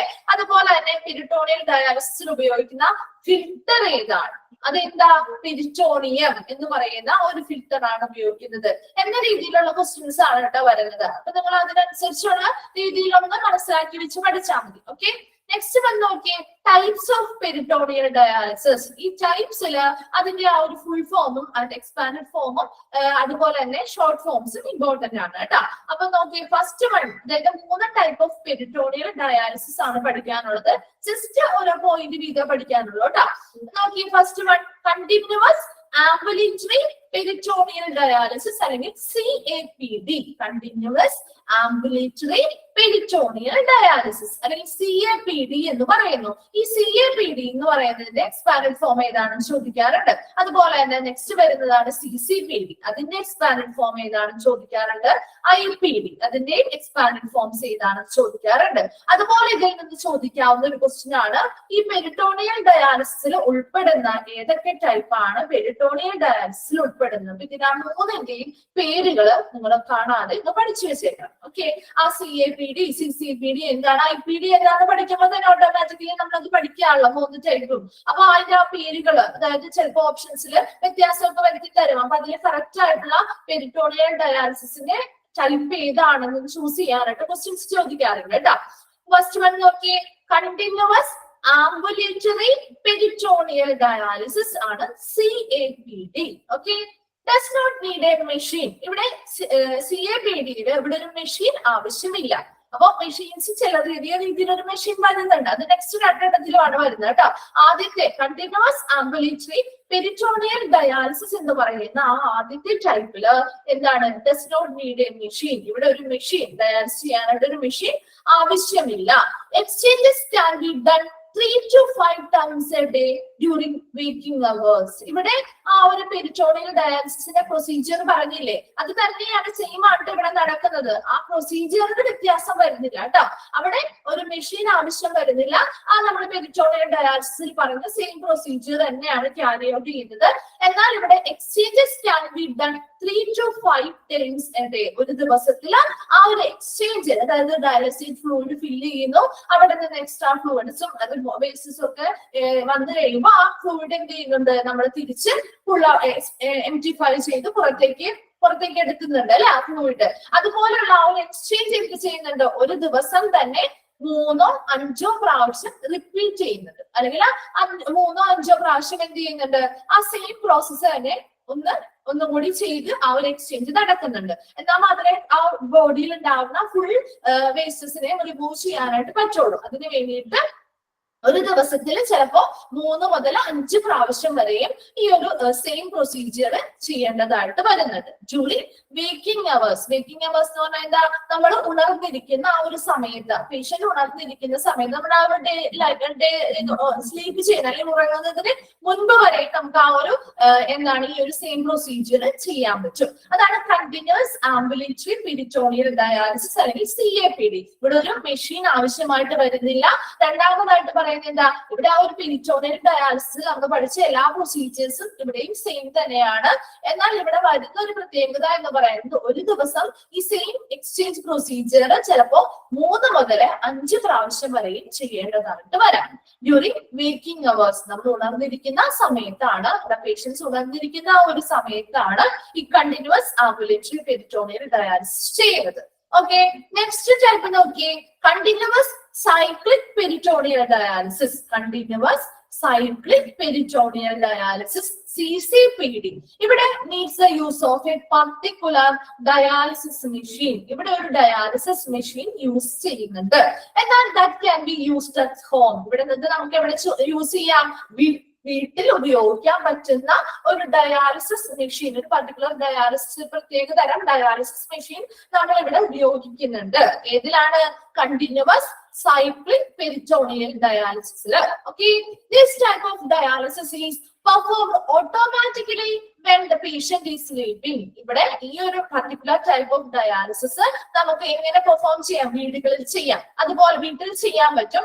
അതോടൊപ്പം തന്നെ ഈ ഒരു dialysis performed automatically when the patient is sleeping. ഇത് പേഷ്യന്റ് സ്ലീപ്പ് ചെയ്യും അല്ലെങ്കിൽ ഉറങ്ങുമ്പോഴും ഈ ഒരു സെയിം ഓട്ടോമാറ്റിക്കലി ചെയ്യുന്ന ഒരു പ്രൊസീജിയർ ആണ്. അതായത് ഈ ഒരു ഡയാലിസിസ് മെഷീനിൽ ഒരു അത് നമുക്ക് ഓട്ടോമാറ്റിക്കലി സെറ്റ് ചെയ്ത് വെക്കാൻ പറ്റും. നമുക്ക് കസ്റ്റമൈസ് ചെയ്യാൻ പറ്റും. അതിൽ ഇത്ര ടൈമില് ഇത്ര സൈക്കിള് റിപ്പീറ്റ് ചെയ്യണം, അല്ലെങ്കിൽ ഇന്ന സമയത്ത് ഡയാലിസിസ് ഫ്ലൂയിഡ് ഫില്ല് ചെയ്ത് കൊടുക്കണം, ഇന്ന സമയത്ത് ഇത്ര മണിക്കൂറുകൾക്ക് ശേഷം അത് എന്ത് ചെയ്യണം, അത് റിമൂവ് ചെയ്യണം, അതിന് ബെല്ലിയിൽ നിന്നും റിമൂവ് ചെയ്യണം എന്നുള്ള കാര്യങ്ങൾ നമുക്ക് എന്ത് ചെയ്യാൻ പറ്റും, അവിടെ സെറ്റ് ചെയ്ത് കൊടുക്കാൻ പറ്റും. അത് ഓട്ടോമാറ്റിക്കലി എന്ത് ചെയ്യും ആ ടൈം. അപ്പൊ നമുക്ക് ഒരാൾക്ക് അതിന് വേണ്ടി ചെയ്യാനായിട്ട് നിൽക്കേണ്ട കാര്യമില്ല. അതവിടെ ഓട്ടോമാറ്റിക്കലി ആ ഒരു മെഷീന്റെ സഹായത്തോടുകൂടി ഉറങ്ങുന്ന സമയത്തും അത് എന്ത് ചെയ്യുന്നുണ്ട്, കണ്ടിന്യൂസ് ആയിട്ട് സൈക്ലിക് ആയിട്ട് ആ ഒരു പ്രോസസ് റിപ്പീറ്റ് ചെയ്ത് ഓട്ടോമാറ്റിക്കലി ആ മെഷീൻ വർക്ക് ചെയ്തുകൊണ്ടിരിക്കും. അപ്പൊ ആ ഒരു പേഷ്യന്റ് ഉറങ്ങുന്ന സമയത്ത് പേഷ്യന്റിനെ ഡിസ്റ്റർബ് ചെയ്യാതെ ഈ ഒരു പ്രോസസ്സ് നമുക്ക് ചെയ്യാനായിട്ട് പറ്റും. അതാണ്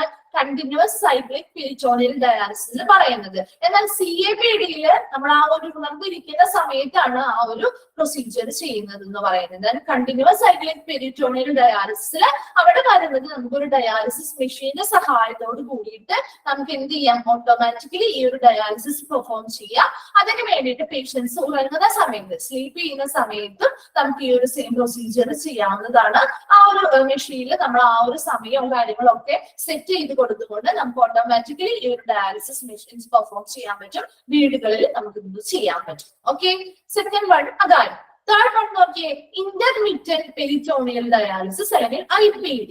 ഇന്റർമിറ്റന്റ് പെരിറ്റോണിയൽ ഡയാലിസിസ് അല്ലെങ്കിൽ IPD എന്ന് പറയുന്നത് uses the same type of machine as CCPD-യിൽ ഉപയോഗിച്ച പോലെ തന്നെ സെയിം ടൈപ്പ് ഓഫ് മെഷീൻ ഇവിടെയും ആവശ്യമാണ്. ഇതില് ഇന്റർമിറ്റന്റ് പെരിറ്റോണിയൽ ഡയാലിസിസ് അല്ലെങ്കിൽ IPD ചെയ്യുന്ന സമയത്ത് and can be done at home. ഇത് നമുക്ക് വീടുകളിൽ ചെയ്യാം. But it's usually in the hospital. പക്ഷെ ഇത് സാധാരണയായിട്ട് ഹോസ്പിറ്റലുകളിലാണ് ചെയ്യാറ്. But treatments will be longer. അവിടെ ട്രീറ്റ്മെന്റ് എങ്ങനെയായിരിക്കും, കുറച്ചും കൂടി ലോങ്ങർ ആയിരിക്കും. പെട്ടെന്ന് നമുക്ക് ഈ ഒരു ട്രീറ്റ്മെന്റ് കുറച്ച് മണിക്കൂറുകൾ കൊണ്ട് ചെയ്തെടുക്കാൻ പറ്റില്ല. ഇന്റർമീഡിയറ്റ് പെരിറ്റോണിയൽ ഡയാലിസിസ് ഓരോരുത്തരുടെയും കണ്ടീഷൻ അനുസരിച്ചാണ് ഇതിൽ വ്യത്യാസം വരുന്നത്. ഏത് ചൂസ് ചെയ്യണം, അല്ലെങ്കിൽ ഏത് ടൈപ്പ് ഓഫ് പെരിറ്റോണിയൽ ഡയാലിസിസ് ചെയ്യണം എന്നത് ഓരോ പേഷ്യൻസിന്റെയും അവരുടെ മെഡിക്കൽ കണ്ടീഷൻ അനുസരിച്ച് വ്യത്യാസപ്പെടാം കേട്ടോ. അപ്പൊ ഇന്റർമീഡിയറ്റ് പെരിറ്റോണിയൽ ഡയാലിസിസ് നമുക്ക് ഇവിടെയും ആ ഒരു സെയിം മെഷീൻ ഉപയോഗിക്കേണ്ടതായിട്ട് വരുന്നുണ്ട്. CCPD ഉപയോഗിച്ച പോലത്തെ ഒരു സെയിം മെഷീൻ ഉപയോഗിക്കുന്നതായിട്ട് വരുന്നുണ്ട്. പക്ഷെ ഇവിടെ ആ ഒരു ട്രീറ്റ്മെന്റ് എന്ന് പറയുന്നത് കുറച്ച് ലോങ്ങർ ആയിട്ട് ചെയ്യേണ്ടതായിട്ടുണ്ട്. അതുപോലെ തന്നെ IPDs നമുക്ക് വീടുകളിൽ ചെയ്യാം, പക്ഷെ സാധാരണയായിട്ട് നമ്മൾ ഹോസ്പിറ്റലുകളിലാണ് അത് ചെയ്യുന്നത്. ഓക്കെ, ഇത്രയും കാര്യങ്ങൾ ക്ലിയർ ആയോ? 3 type of dialysis, peritoneal dialysis clear ആയോ?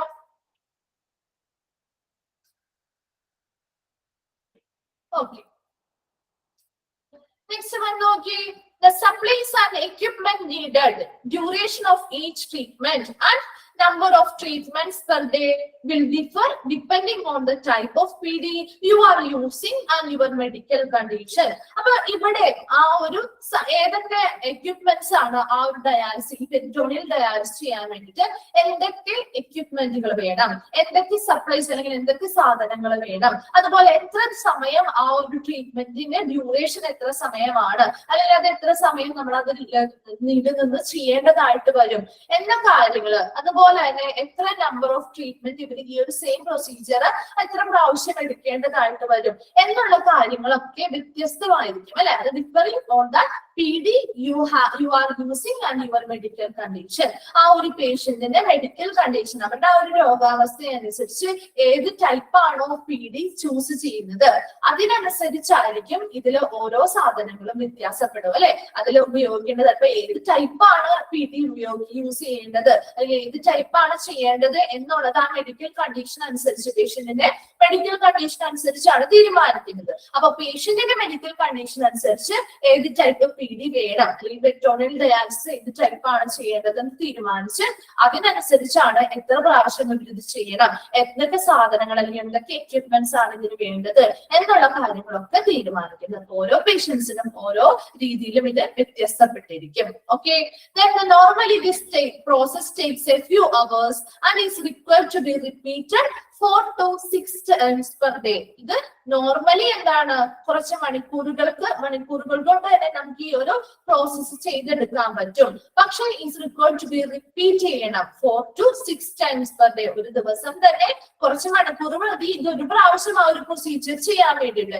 എന്നാൽ അത് എന്ത് ചെയ്യണം, ഒരു ദിവസം ചിലപ്പോ 4 മുതൽ 6 പ്രാവശ്യം വരെ ഇത് റിപ്പീറ്റ് ചെയ്ത് ചെയ്യേണ്ടതായിട്ട് വരാറുണ്ട്. ഓരോരുത്തരുടെ പേഷ്യൻസിന്റെ മെഡിക്കൽ കണ്ടീഷൻ അനുസരിച്ച് അവരുടെ ബോഡിയിൽ എത്രത്തോളം വേസ്റ്റുകൾ അക്യുമുലേറ്റ് ചെയ്യുന്നത് അല്ലെങ്കിൽ എത്രത്തോളം അടിഞ്ഞു കൂടുന്നുണ്ട് എന്നതിനനുസരിച്ച് ആ നമ്പറിൽ, റിപ്പീറ്റ് ചെയ്യുന്ന നമ്പറിൽ വ്യത്യാസം വരാം. ഓക്കെ, ആ ഒരു പെരിറ്റോണിയൽ ഡയാലിസിസ് ക്ലിയർ ആയോ? പെരിറ്റോണിയൽ ഡയാലിസിസിൽ വേറെ ഒന്നുമില്ല, നമ്മൾ വ്യത്യാസം മാത്രം മനസ്സിലാക്കുക. അവിടെ എന്താണ്, നമ്മുടെ ബോഡിയുടെ, പേഷ്യന്റിന്റെ ബോഡിയുടെ ഉള്ളിൽ വെച്ച് തന്നെ ബ്ലഡിനെ പ്യൂരിഫൈ ചെയ്യാണ്.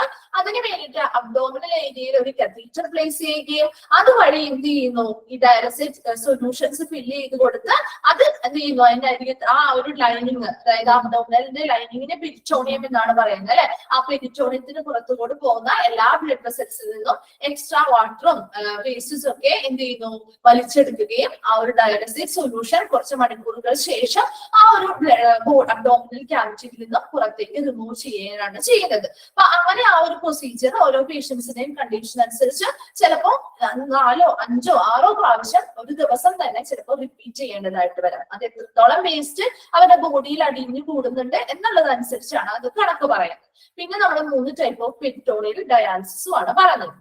കിട്ടിയോ ആ 3 ടൈപ്പും? അതുപോലെ എന്താണ് പെരിറ്റോണിയൽ ഡയാലിസിസ് എന്നും കിട്ടിയോ? കിട്ടിയെങ്കിൽ തമ്പടിച്ചേ, ക്ലിയർ ആയെങ്കിൽ. ഓക്കെ, നമുക്കപ്പോ നെക്സ്റ്റ് ഭാഗത്തേക്ക് പോവാം. ആ ഒരു പിക്ചറും ക്ലിയർ ആയെന്ന് വിചാരിക്കുന്നു. ഓക്കെ, അപ്പൊ ആ പിക്ചർ നോക്കി നിങ്ങളൊന്ന് മനസ്സിലാക്കി പഠിച്ചാൽ മതി കേട്ടാ. ഓക്കെ, തേർഡ് വൺ, അതായത് 3ാമത്തെ ടൈപ്പ് ഓഫ് ഡയാലിസിസ് ആണ് കണ്ടിന്യൂസ് റീനൽ റീപ്ലേസ്മെന്റ് തെറാപ്പി അല്ലെങ്കിൽ CRRT. ഇതിന്റെയും എക്സ്പാൻഡഡ് ഫോം പഠിച്ചിരിക്കണം കേട്ടോ. കണ്ടിന്യൂസ് ചാപ്റ്ററിൽ കുറച്ച് എക്സ്പാൻഡഡ് ഫോംസ് കൂടുതലുണ്ട്, അപ്പൊ അതൊന്ന് നോട്ട് ചെയ്ത് വെച്ച് അത് ഓരോന്നും ഒരു ചാപ്റ്റർ, ഈ ഒരു ചാപ്റ്ററുമായി ബന്ധപ്പെട്ട് എല്ലാം ഒരുമിച്ച് വെച്ചിട്ട് നമുക്ക് എഴുതി പഠിക്കാം കേട്ടോ. അപ്പൊ നമ്മള് ലാസ്റ്റ് ക്വസ്റ്റ്യൻസ് ഒക്കെ തരുമ്പോൾ നമുക്ക് അങ്ങനത്തെ രീതിയിലുള്ള ക്വസ്റ്റ്യൻസ് ഇടാം. Okay, continuous renal replacement therapy അല്ലെങ്കിൽ CRRT ആണ് 3ാമത്തെ ടൈപ്പ് ഓഫ് ഡയാലിസിസ് എന്ന് പറയുന്നത്. ആദ്യത്തെ ടൈപ്പ് ഏതായിരുന്നു? Haemo dialysis. രണ്ടാമത്തെ ടൈപ്പ് പെരിറ്റോണിയൽ ഡയാലിസിസ്. മൂന്നാമത്തെ ടൈപ്പ് ആണ് കണ്ടിന്യൂസ് റീനൽ റീപ്ലേസ്മെന്റ് തെറാപ്പി അല്ലെങ്കിൽ CRRT എന്ന് പറയുന്നത്. മൂന്ന് ടൈപ്പാണ് നമുക്ക് പഠിക്കാനുള്ളത്. ഓക്കെ, CRRT വളരെ സിമ്പിൾ ആയിട്ടുള്ള കാര്യമാണ്. വലിയ കുറെ കോംപ്ലിക്കേറ്റഡ് ആയിട്ടുള്ള കാര്യങ്ങളൊന്നും പറയുന്നില്ല കേട്ടോ. ജസ്റ്റ് നിങ്ങളൊന്ന് മനസ്സിലാക്കി വെച്ച് പഠിച്ചാൽ മതി. This therapy is used mainly in the intensive care unit. എവിടെയാണ് intensive care unit എന്ന് പറയുന്നത്? എന്താ intensive care unit? എന്താണ് intensive care unit? Very good, ICU അല്ലെ? ICU-ല് ഉള്ള patients. Then this therapy used mainly in the intensive care units for people with severe kidney failure. അതായത് ICU-ല് കിടക്കുന്ന അല്ലെങ്കിൽ ട്രീറ്റ്മെന്റിന് വേണ്ടി കിടക്കുന്നതായിട്ടുള്ള പേഷ്യൻസിന് പെട്ടെന്ന് ഒരു സിവിയർ കിഡ്നി ഫെയിലിയർ ഉള്ള ആളുകൾ ICU-ലായിട്ടുള്ള, അതായത് അവർക്ക് കുറച്ച് കണ്ടീഷൻ എങ്ങനെയായിരിക്കും? കുറച്ച് സിവിയർ ആയിരിക്കും അല്ലെ, കുറച്ച് കൂടുതലായിട്ടുള്ള ഒരു ക്രിട്ടിക്കൽ കണ്ടീഷനിലൊക്കെ ആയിരിക്കും. അപ്പൊ അങ്ങനെ ICU-ലുള്ള പേഷ്യൻസിനാണ് നമ്മൾ ഈ ഒരു തെറാപ്പി പ്രധാനമായിട്ടും. ഇതൊരു പുതിയൊരു നൂതനമായിട്ടുള്ള പുതിയ രീതിയാണ്. അത് എന്തിനു വേണ്ടിയിട്ടാന്ന് വെച്ചാൽ നിങ്ങൾ ജസ്റ്റ് അതൊന്ന് ഔട്ട്ലൈൻ പറഞ്ഞു തരുന്നതാണ് കേട്ടോ. അതിൽ പറയുന്നില്ല, ജസ്റ്റ് നിങ്ങളൊന്ന് മനസ്സിലാക്കാൻ വേണ്ടി. അതായത് പെട്ടെന്ന് ഇപ്പൊ നമ്മുടെ അക്യൂട്ട് കിഡ്നി ഫെയിലിയർ ഉള്ളവരുടെ കേസ് പറഞ്ഞില്ലേ, അപ്പൊ അക്യൂട്ട് കിഡ്നി ഫെയിലിയർ ഉള്ളവരുടെ കേസ് എങ്ങനെയാ? അവരെങ്ങനെയാണ് അവരുടെ ആ ഒരു കിഡ്നി പ്രോബ്ലം, കിഡ്നിയുടെ ആ ഒരു ഫങ്ഷൻസ് നഷ്ടമാകുന്നത് എങ്ങനെയാണ്? ഒരു കാലകാലം ആ ഒരു രോഗത്തിന് മരുന്ന് ചികിത്സയിലുള്ളവരായിരിക്കോ? അല്ലെ ആ രോഗത്തിൻ്റെതായ ആ ഒരു ബുദ്ധിമുട്ടുകൾ അനുഭവിക്കുന്നവരായിരിക്കോ? അക്യൂട്ട് റീനൽ ഫെയിലിയർ വന്നവര് ആണോ? എങ്ങനെയുള്ളവരായിരിക്കും? പെട്ടെന്ന് അല്ലെ ആക്സിഡന്റ് ആയിട്ട് പെട്ടെന്ന് എന്തെങ്കിലും കാരണങ്ങൾ അല്ലെ റീസൺസ് ഉള്ളത് മൂലം അവർക്ക് എന്ത് ചെയ്യാം? കിഡ്നി ഫെയിലിയർ വരാം. അപ്പൊ ഇവിടെ ICU-ലുള്ള പേഷ്യൻസ് എന്ന് പറയുന്നത് ഇവിടെ ഉദ്ദേശിക്കുന്നത് ഇങ്ങനെയുള്ള അക്യൂട്ട് കിഡ്നി ഫെയിലിയർ സംഭവിച്ചവർക്കാണ് നമ്മൾ കൂടുതലായിട്ടും ഈ CRRT ട്രീറ്റ്മെന്റ് കൊടുക്കാറ്. അത് എന്തുകൊണ്ടാന്ന് വെച്ച് കഴിഞ്ഞാല് ഇപ്പൊ ആ ഒരു ICU-ൽ ഒരു പേഷ്യന്റ് മറ്റെന്തെങ്കിലും രോഗത്താൽ ചിലപ്പോ വന്ന് അവര് അഡ്മിറ്റ് ആക്കിയിരിക്കുന്നതായിരിക്കും. അപ്പൊ അവരുടെ ആ ഒരു രോഗ കാരണം അതുമായി ബന്ധപ്പെട്ടായിരിക്കും. അതായത് ഒരു മെയിൻ ആയിട്ടുള്ളവർക്ക് വേറെ ഒരു റീസൺ ആയിരിക്കും അവർ ആ ഒരു ICU-ൽ കിടക്കുന്നതിന്റെ മെയിൻ റീസൺ വേറെ എന്തെങ്കിലും ആയിരിക്കും. പക്ഷെ അതിന്റെ അനുബന്ധമായിട്ട് ഇപ്പൊ അവർ അതിന് വേണ്ടിയിട്ട് ഒരു മരുന്നിന് വേണ്ടിയിട്ട് നമ്മൾ മറ്റെന്തെങ്കിലും ആന്റിബയോട്ടിക്സോ മെഡിസിൻസോ ഒക്കെ എടുക്കുമ്പോൾ അതിന്റെ ഭാഗമായിട്ട് ചിലപ്പോൾ പെട്ടെന്ന് അവർക്ക് എന്ത് ചെയ്യാം? ഇങ്ങനെയുള്ള കിഡ്നി ഫെയിലിയർ ഉണ്ടാവാം അല്ലെ. പെട്ടെന്നാണ് അത് വരുന്നത് കേട്ടോ. അങ്ങനെയുള്ള പേഷ്യൻസിനാണ്. അതുപോലെ തന്നെ എന്തെങ്കിലും പോയിസൺസ് പോലെയുള്ള കാര്യങ്ങളൊക്കെ നമ്മുടെ ബോഡിയിലേക്ക് സ്നേക് ബൈറ്റ്സോ അല്ലെങ്കിൽ മറ്റെന്തെങ്കിലും ടോക്സിക് ആയിട്ടുള്ള ഐറ്റംസ് ഒക്കെ നമ്മുടെ ബോഡിയിലേക്ക് എൻട്രി ചെയ്ത് കഴിഞ്ഞാൽ അതുമായി ബന്ധപ്പെട്ട്, അതുപോലെ തന്നെ എലിപ്പനി, പിന്നെ എന്താ, അതുപോലെ ഹൃദ്രോഗവുമായി ബന്ധപ്പെട്ട എന്തെങ്കിലും കണ്ടീഷൻസ് ഒക്കെ വരുമ്പോൾ പെട്ടെന്ന് നമ്മുടെ ആ ഒരു കിഡ്നി എന്ത് ചെയ്യും? അവരുടെ ആ ഒരു കിഡ്നി ഫെയിലിയർ ആയി പോകാനുള്ള സാധ്യതയുണ്ട്. അപ്പൊ അങ്ങനെയുള്ള പേഷ്യൻസ്, അങ്ങനെ ICU-ൽ കിടക്കുന്ന പേഷ്യൻസിനാണ് നമ്മൾ CRRT കൊടുക്കുന്നത്. ഇനി CRRT എന്ന് പറയുന്നത് it is also known as, ഈ CRRT-യുടെ മറ്റൊരു പേരാണ് ഹീമോഫിൽട്രേഷൻ. അപ്പൊ രണ്ട് ക്വസ്റ്റ്യൻസ് ആണ് ഇവിടെ ചോദിക്കാൻ പറ്റുന്നത്.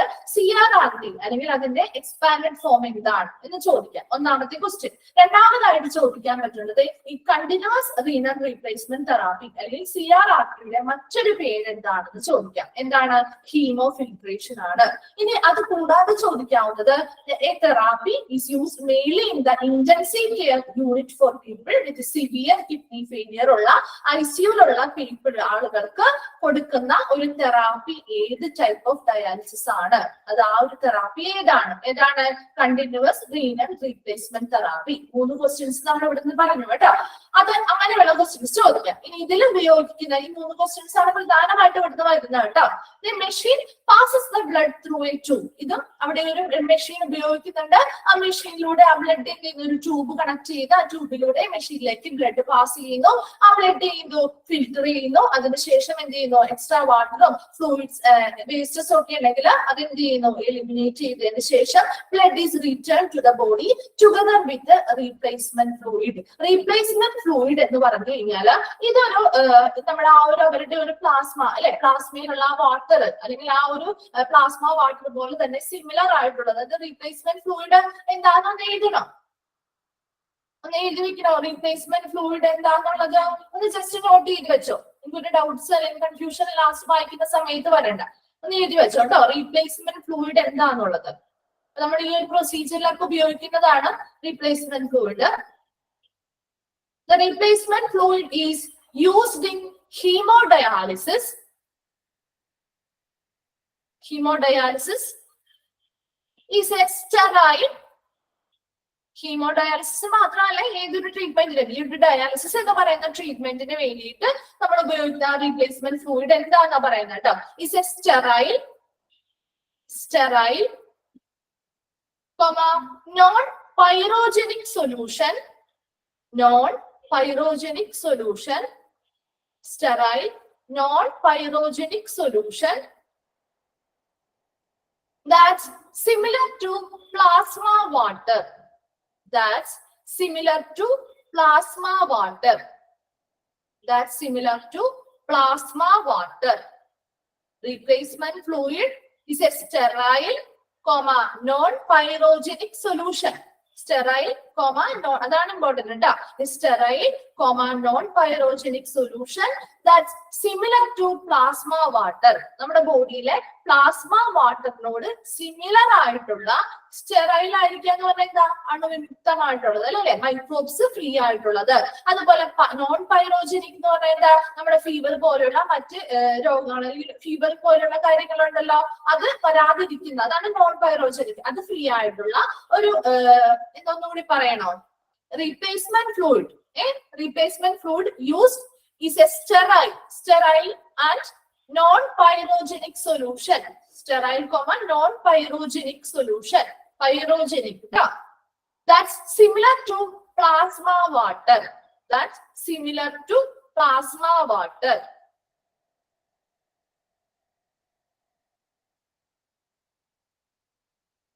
Okay, it is അടുത്ത സെന്റൻസ് ആയിട്ട് ഇതാട്ടോ. It's infused. Infuse ചെയ്യാന്ന് പറഞ്ഞാൽ ബോഡിയിലേക്ക് കയറ്റുകയാണ്. It's infused into the patient's blood. It's infused into the patient's blood. It's infused into the patient's blood during the dialysis procedure. It is infused into the patient's blood during the dialysis procedure to maintain fluid balance.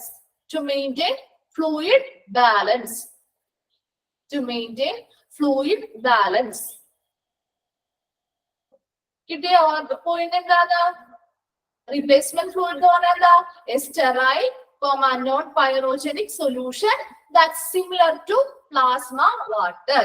It's infused into the patient's blood during dialysis procedure to maintain fluid balance. അപ്പൊ പേഷ്യൻസിന്റെ ബോഡിയിലെ fluid balance നിലനിർത്താൻ വേണ്ടിട്ട്, അപ്പൊ നമ്മളിങ്ങനെ dialysis ചെയ്യുമ്പോൾ fluids എടുക്കുകയും തിരിച്ചു കയറ്റുകയൊക്കെ ചെയ്യുന്നതല്ലേ, ആ സമയത്ത് അവരുടെ ബോഡിയിൽ ആ ഫ്ലൂയിഡിന്റെ ബാലൻസ് ചെയ്യാൻ വേണ്ടിട്ട്, ഉള്ള ഫ്ലൂയിഡ്സിനെ ബാലൻസ് ചെയ്യാൻ വേണ്ടിയിട്ടാണ് ഈ ഒരു റീപ്ലേസ്മെന്റ് ഫ്ലൂയിഡ് കൊടുക്കുന്നത്. അതെങ്ങനെയുള്ള റീപ്ലേസ്മെന്റ് ഫ്ലൂയിഡ് ആയിരിക്കണം എന്നാണ് പറയുന്നത്? അത് സ്റ്റെറൈൽ ആയിരിക്കണം, അതുപോലെ തന്നെ എന്താ, നോൺ പൈറോജനിക് ആയിരിക്കണം. സ്റ്റെറൈൽ എന്ന് പറഞ്ഞാൽ എന്താ, മൈക്രോ ഓർഗാനിസംസ് ഫ്രീ ആയിട്ടുള്ളതായിരിക്കണം, അത്രയും സുരക്ഷിതമായിട്ടുള്ള ഒരു ഫ്ലൂയിഡ് ആയിരിക്കണം എന്നാണ് ഉദ്ദേശിക്കുന്നത്. Non pyrogenic something is free of pyrogens എന്ന് പറഞ്ഞാൽ എന്താ, പൈറോജനിക് റിയാക്ഷൻ, നമ്മുടെ ബോഡിയിൽ ഫീവർ പോലെയുള്ള കാര്യങ്ങൾ ഉണ്ടാവുന്ന രീതിയിലുള്ള റിയാക്ഷൻസ് നടക്കാൻ സാധ്യതയുള്ള ഏജൻസ് ആണ് പൈറോജൻസ് പറയുന്നത്. അപ്പൊ അങ്ങനെയുള്ള കാര്യങ്ങളൊന്നും ഉണ്ടാവാത്ത വളരെ ശുദ്ധമാണ്, അല്ലെങ്കിൽ വളരെ സ്റ്റെറൈൽ ആയിട്ടുള്ള, അണുവിമുക്തമാക്കിയുള്ള ആ ഫ്ലൂയിഡ് ആണ് നമ്മൾ റീപ്ലേസ്മെന്റ് ഫ്ലൂയിഡ് എന്ന് പറയുന്നത്.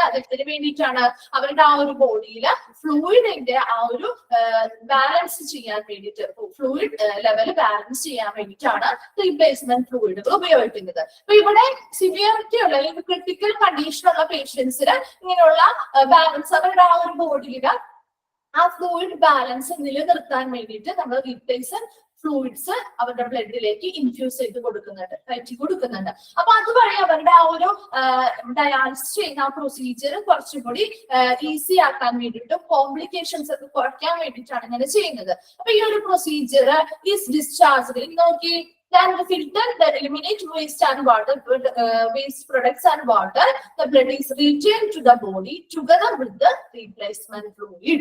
This procedure is discharged to 12 to 24 hours a day, normally every day. ഇനി ഇവിടെ ഈ ഒരു CRRT പ്രൊസീജിയർ കുറച്ച് സമയം നീണ്ടു നിൽക്കുന്നതാണ്.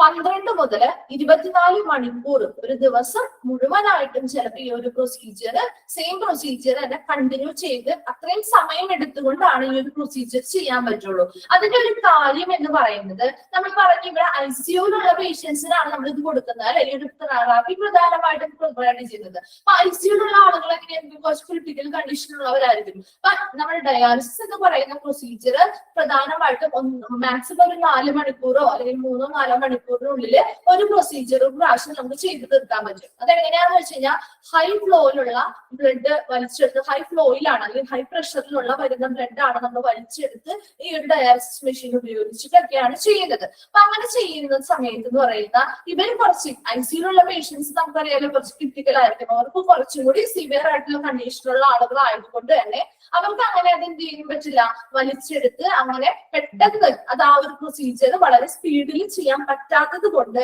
ഇവർക്ക് കുറച്ച് സ്ലോ ആയിട്ട് ഇവരുടെ ആ ഒരു ഡയാലിസിസ് പ്രൊസീജിയർ ചെയ്യാൻ പറ്റുള്ളൂ. അവരുടെ BP പോലുള്ള കാര്യങ്ങൾ ലോവർ ആയി പോവാം, മറ്റെന്തെങ്കിലും രീതിയിലുള്ള കോംപ്ലിക്കേഷൻസ് ഒക്കെ വരാൻ ചാൻസ് ഉള്ളത് കൊണ്ട് തന്നെ ഇവരുടെ ബോഡിയിൽ നിന്ന് ബ്ലഡ് എടുക്കുന്ന സമയത്തും തിരിച്ചു കയറ്റുന്നതും വളരെ സ്ലോ ആയിട്ട് ചെയ്യേണ്ടതായിട്ടുണ്ട്. അപ്പൊ അതുകൊണ്ട് തന്നെ അത് ചിലപ്പോൾ ആ ഒരു പ്രൊസീജിയർ 12 മുതൽ 24 മണിക്കൂർ വരെ ആ ഒരു പ്രൊസീജിയർ നീണ്ടു പോവാം. ഓക്കെ, അതുകൊണ്ട് അവിടെ പതുക്കെയാണ് ഈ ഒരു പ്രൊസീജിയേഴ്സ്, വളരെ സ്ലോ ആയിട്ടാണ് ഈ ഒരു പ്യൂരിഫിക്കേഷൻ പ്രൊസീജിയർ ചെയ്യുന്നത്.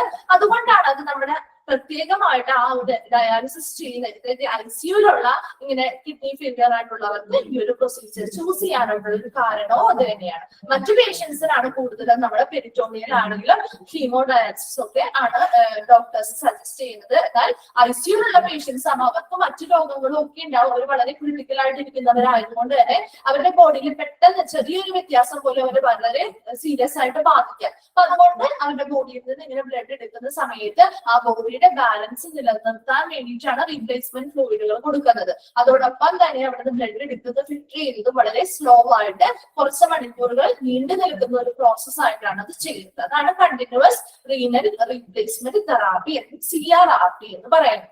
കിട്ടിയോ? CRRT ക്ലിയർ ആയോ? ഓക്കെ, അപ്പൊ നമ്മൾ 3 ടൈപ്പ് ഓഫ് ഡയാലിസിസ് ആണ് പഠിച്ചത് അല്ലെ. ഹീമോ ഡയാലിസിസ്, അതിനുള്ളിൽ വരുന്ന 3 സൈറ്റുകൾ നമ്മൾ പഠിച്ചു. അത് കഴിഞ്ഞ് നമ്മൾ പെരിറ്റോണിയൽ ഡയാലിസിസ് പഠിച്ചു. അതിലും 3 ടൈപ്പ് വരുന്നുണ്ട് അല്ലെ. CAPD, CCPD and IPD 3 type വരുന്നുണ്ട്. നെക്സ്റ്റ് തേർഡ് വൺ ആണ് കണ്ടിന്യൂസ് റീനൽ റീപ്ലേസ്മെന്റ് തെറാപ്പി അല്ലെങ്കിൽ CRRT. ഇത് 3 എണ്ണം അത് ഇവിടെ മാത്രമേ ഉള്ളൂ കേട്ടോ, അത്രയും മാത്രമേ ഉള്ളൂ CRRT എന്ന് പറയുന്നത്. ഇത് 3ഉം ക്ലിയർ ആയോ? വായിച്ചു നോക്കിയാൽ മനസ്സിലാവുന്ന കാര്യങ്ങളുള്ളൂ. അതൊന്ന് ഡിഫറൻസ് മനസ്സിലാക്കി ഒന്ന് പഠിച്ചു വെച്ചാൽ മതി കേട്ടോ. ക്വസ്റ്റ്യൻ വരുന്നതിന്റെ ആ ഒരു രീതിയിൽ നിങ്ങളൊന്ന് മനസ്സിലാക്കി വെച്ച് പഠിച്ചാൽ മതി. ഫുൾ ബൈ ഹാർട്ട് ഇതൊന്നും പഠിക്കേണ്ട കാര്യമൊന്നുമില്ല കേട്ടോ. മനസ്സിലാക്കി വെച്ച് ഡിഫറൻസ് അനുസരിച്ച് പഠിച്ചാൽ മതി. ഓക്കെ, നെക്സ്റ്റ് കുറച്ച് അഡ്വാൻറ്റേജ് ഓൺ ബെനിഫിറ്റ്സ് ഉണ്ട്. കുറച്ച് ടൈം കൂടി ഉണ്ട്, നമുക്കൊന്ന് ജസ്റ്റ് അതൊന്ന് നോക്കാം കേട്ടോ. അഡ്വാൻറ്റേജസ് അല്ലെങ്കിൽ ബെനിഫിറ്റ്സ്, ഇതിൽ വരുന്ന കാര്യങ്ങൾ എന്ന് പറയുന്നത് ഇപ്പൊ ഒരു ഡയാലിസിസ് ട്രീറ്റ്മെന്റ് ഒരു പേഷ്യന്റ് സ്റ്റാർട്ട് ചെയ്തു. അങ്ങനെ സ്റ്റാർട്ട് ചെയ്തത് അത്രയും ആ ഒരു ട്രീറ്റ്മെന്റ് ചെയ്തത് കൊണ്ട് അവർക്ക് ഒരു ഫലപ്രാപ്തി അല്ലെങ്കിൽ ഒരു എഫക്റ്റീവ്നെസ് ഉണ്ടാവണമെങ്കിൽ അത് അവരും കൂടി കുറച്ച് കാര്യങ്ങൾ ഫോളോ ചെയ്യേണ്ടത് അല്ലെ. ഇപ്പൊ ഒരു പേഷ്യന്റിനെ ഡയാലിസിസ് ചെയ്യുകയാണെന്നുണ്ടെങ്കിൽ അവർ ഡയാലിസിസ് പറയുന്ന ഒരു ട്രീറ്റ്മെന്റ് ചെയ്തത് കൊണ്ട് ഒരു ഉപകാരം അല്ലെങ്കിൽ അവർക്ക് അതിന്റെ ഒരു ഫലം ഉണ്ടാവണം എന്നുണ്ടെങ്കിൽ ആ പേഷ്യന്റ് കുറച്ച് കാര്യങ്ങൾ ശ്രദ്ധിക്കേണ്ടതായിട്ടുണ്ട്. ആ കാര്യങ്ങളാണ് ഇവിടെ പറയുന്നത്. ഒന്നാമത്തെ പോയിന്റ് നോക്കി, complete the treatment as per to the recommended schedule. ആ പേഷ്യന്റിന് റെക്കമെൻഡ് ചെയ്തിരിക്കുന്ന ഡോക്ടർ റെക്കമെൻഡ് ചെയ്ത് നൽകുന്ന ആ ഒരു ട്രീറ്റ്മെന്റിന്റെ ഷെഡ്യൂൾ, എത്ര നാൾ മുതൽ എത്ര നാൾ വരെ ഈ ഒരു ട്രീറ്റ്മെന്റ് കണ്ടിന്യൂ ചെയ്യണം, എന്തൊക്കെ കാര്യങ്ങളാണ് അവർ ഇതിന്റെ ഭാഗമായിട്ട് ചെയ്യേണ്ടത് എന്നുള്ള കാര്യങ്ങൾ എന്ത് ചെയ്യുക, കറക്റ്റ് ആയിട്ട് ആ ട്രീറ്റ്മെന്റ് കാലാവധി കംപ്ലീറ്റ് ചെയ്യുക, പൂർത്തിയാക്കുക. അപ്പൊ അങ്ങനെ ആ ഒരു ട്രീറ്റ്മെന്റിന്റെ കാലാവധി കറക്റ്റ് ആയിട്ട് പൂർത്തിയാക്കിയാൽ മാത്രമേ അവർക്ക് ആ ഒരു ട്രീറ്റ്മെന്റ് ചെയ്യുന്നത് കൊണ്ട് ഗുണം ഉണ്ടാവുള്ളൂ. അത് ചെയ്യേണ്ടത് കംപ്ലീറ്റ് ആക്കേണ്ടത് ആരാണ്? പേഷ്യൻസ് ആണ് കേട്ടോ. സെക്കൻഡ് വൺ നോക്കി, customized eating plan recommended by the dietitian. Dietitian അവർക്ക് ഡയറ്റ് പ്ലാനുകളൊക്കെ പ്രിപ്പയർ ചെയ്ത് നൽകുമല്ലോ. അവരുടെ ഭക്ഷണക്രമങ്ങള് അതെന്ത് ചെയ്യുക, അത് അവർക്ക് കസ്റ്റമൈസ് ചെയ്താണ് കൊടുക്കുന്നത് അല്ലെ. ഓരോ പേഷ്യൻസിനും അവരുടെ കണ്ടീഷൻ അനുസരിച്ച് അവർക്ക് ഓരോരുത്തർക്കും സ്പെഷ്യൽ ആണ് അല്ലെ. അവർക്ക് വേണ്ടിയിട്ട് പ്രത്യേകമായിട്ട് കസ്റ്റമൈസ് ചെയ്തിരിക്കുന്ന ഡയറ്റ് പ്ലാനുകളാണ് അല്ലെങ്കിൽ ഭക്ഷണക്രമങ്ങളാണ്. അതെന്ത് ചെയ്യുക, അത് കറക്റ്റ് ആയിട്ട് അവോയ്ഡ് ചെയ്യുക എന്ന് പറഞ്ഞാൽ പാലിക്കുക. ഓക്കെ, അബൈഡിക്കുക അല്ലെങ്കിൽ പാലിക്കുക. മൂന്നാമതായിട്ട് പറയുന്നത് എന്താ? Get as much physical activity as possible to improve your strength and heart health. അവരുടെ ആ ഒരു ഹൃദയ സംബന്ധമായിട്ടുള്ള ആരോഗ്യം, അതുപോലെ തന്നെ അവർക്ക് അവരുടെ ബോഡിയിൽ ഒരു സ്ട്രെങ്ത് ഒക്കെ കൂട്ടാൻ വേണ്ടിയിട്ട്, ഇംപ്രൂവ് ചെയ്യാൻ വേണ്ടിയിട്ട് അവർക്ക് സാധ്യമായിട്ടുള്ള ഫിസിക്കൽ ആക്ടിവിറ്റീസ്, ഇപ്പൊ എക്സസൈസ് പോലുള്ള കാര്യങ്ങളുണ്ടല്ലോ, അത് ആ പേഷ്യൻസിന് വലിയ നല്ല തീരെ വയ്യാത്തവരാണെങ്കിലൊന്നും ചെയ്യാനല്ലാട്ടോ പറയുന്നത്. അവർക്ക് സാധ്യമായിട്ടുള്ളവ മാത്രം എന്ത് ചെയ്യുക, കുറച്ച് അങ്ങനെയുള്ള സാധ്യമായിട്ടുള്ള ചില ഫിസിക്കൽ ആക്ടിവിറ്റീസ് ഒക്കെ ചെയ്യുന്നതിലൂടെ അവരുടെ ആ ഒരു ഹാർട്ടിന്റെ ഹെൽത്ത്, അവരുടെ ആ ഒരു ഹൃദയത്തിന് ആരോഗ്യത്തിനും അതുപോലെ തന്നെ അവരുടെ ബോഡി കുറച്ചും കൂടി സ്ട്രെങ്ത് ആവാനൊക്കെ സഹായിക്കും. ഓക്കെ, നെക്സ്റ്റ് പോയിന്റ് നോക്കി, communicate with dialysis provider and pharmacist. ആരൊക്കെയായിട്ട് കമ്മ്യൂണിക്കേറ്റ് ചെയ്യണം അല്ലെങ്കിൽ സംസാരിക്കണം എന്നാ പറയുന്നത്? ഡയാലിസിസ് പ്രൊവൈഡർ, അവിടെ ഡയാലിസിസ് ചെയ്യുന്ന ആ ഒരു ആളുകൾ ഉണ്ടാവുമല്ലോ സഹായിക്കാനായിട്ട് നിൽക്കുന്നവര്. അപ്പൊ ആ ഒരു ഡയാലിസിസ് ചെയ്യുന്ന ആളുകളുമായിട്ടും ഫാർമസിസ്റ്റുകൾ, നമുക്ക് മെഡിസിൻസ് പോലുള്ള കാര്യങ്ങളുമായി ബന്ധപ്പെട്ട ഫാർമസിസ്റ്റുകളുമായിട്ടും എന്ത് ചെയ്യുക, കമ്മ്യൂണിക്കേഷൻ നടത്തുക. ഇനി മെഡിസിൻസ് ഇപ്പൊ അവർ കഴിക്കുന്ന, ഇപ്പൊ നിലവിൽ കഴിച്ചുകൊണ്ടിരിക്കുന്നതാണ് supplements of herbal products you are taking.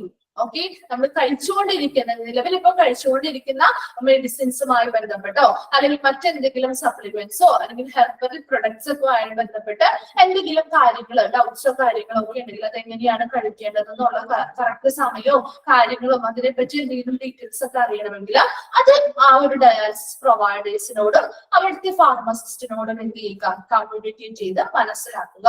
Or are considering starting. അത് കൂടാതെ തന്നെ ഇപ്പൊ നിലവിൽ കഴിക്കുന്നത് മാത്രമല്ല, പുതിയതായിട്ട് എന്തെങ്കിലും ഒരു ട്രീറ്റ്മെന്റ് അല്ലെങ്കിൽ എന്തെങ്കിലും മെഡിസിൻസ് നമ്മൾ സ്റ്റാർട്ട് ചെയ്യാൻ പോകുന്നുണ്ടെങ്കിൽ അതിനെ കുറിച്ചുള്ള കാര്യങ്ങളും നമുക്ക് ആ ഒരു ഡയാലിസിസ് പ്രൊവൈഡറോടും ഫാർമസിസ്റ്റിനോടും എന്ത് ചെയ്യണം, കമ്മ്യൂണിക്കേഷൻസ് നടത്തുക. അപ്പൊ അവർക്ക് ഡൗട്ട്സ്, നമുക്ക് ഡൗട്ട് കാര്യങ്ങളുണ്ടെങ്കിൽ ആ പേഷ്യൻസിന് എന്ത് ചെയ്യാൻ പറ്റും, ക്ലിയർ ചെയ്ത് വിടാനായിട്ട് പറ്റും.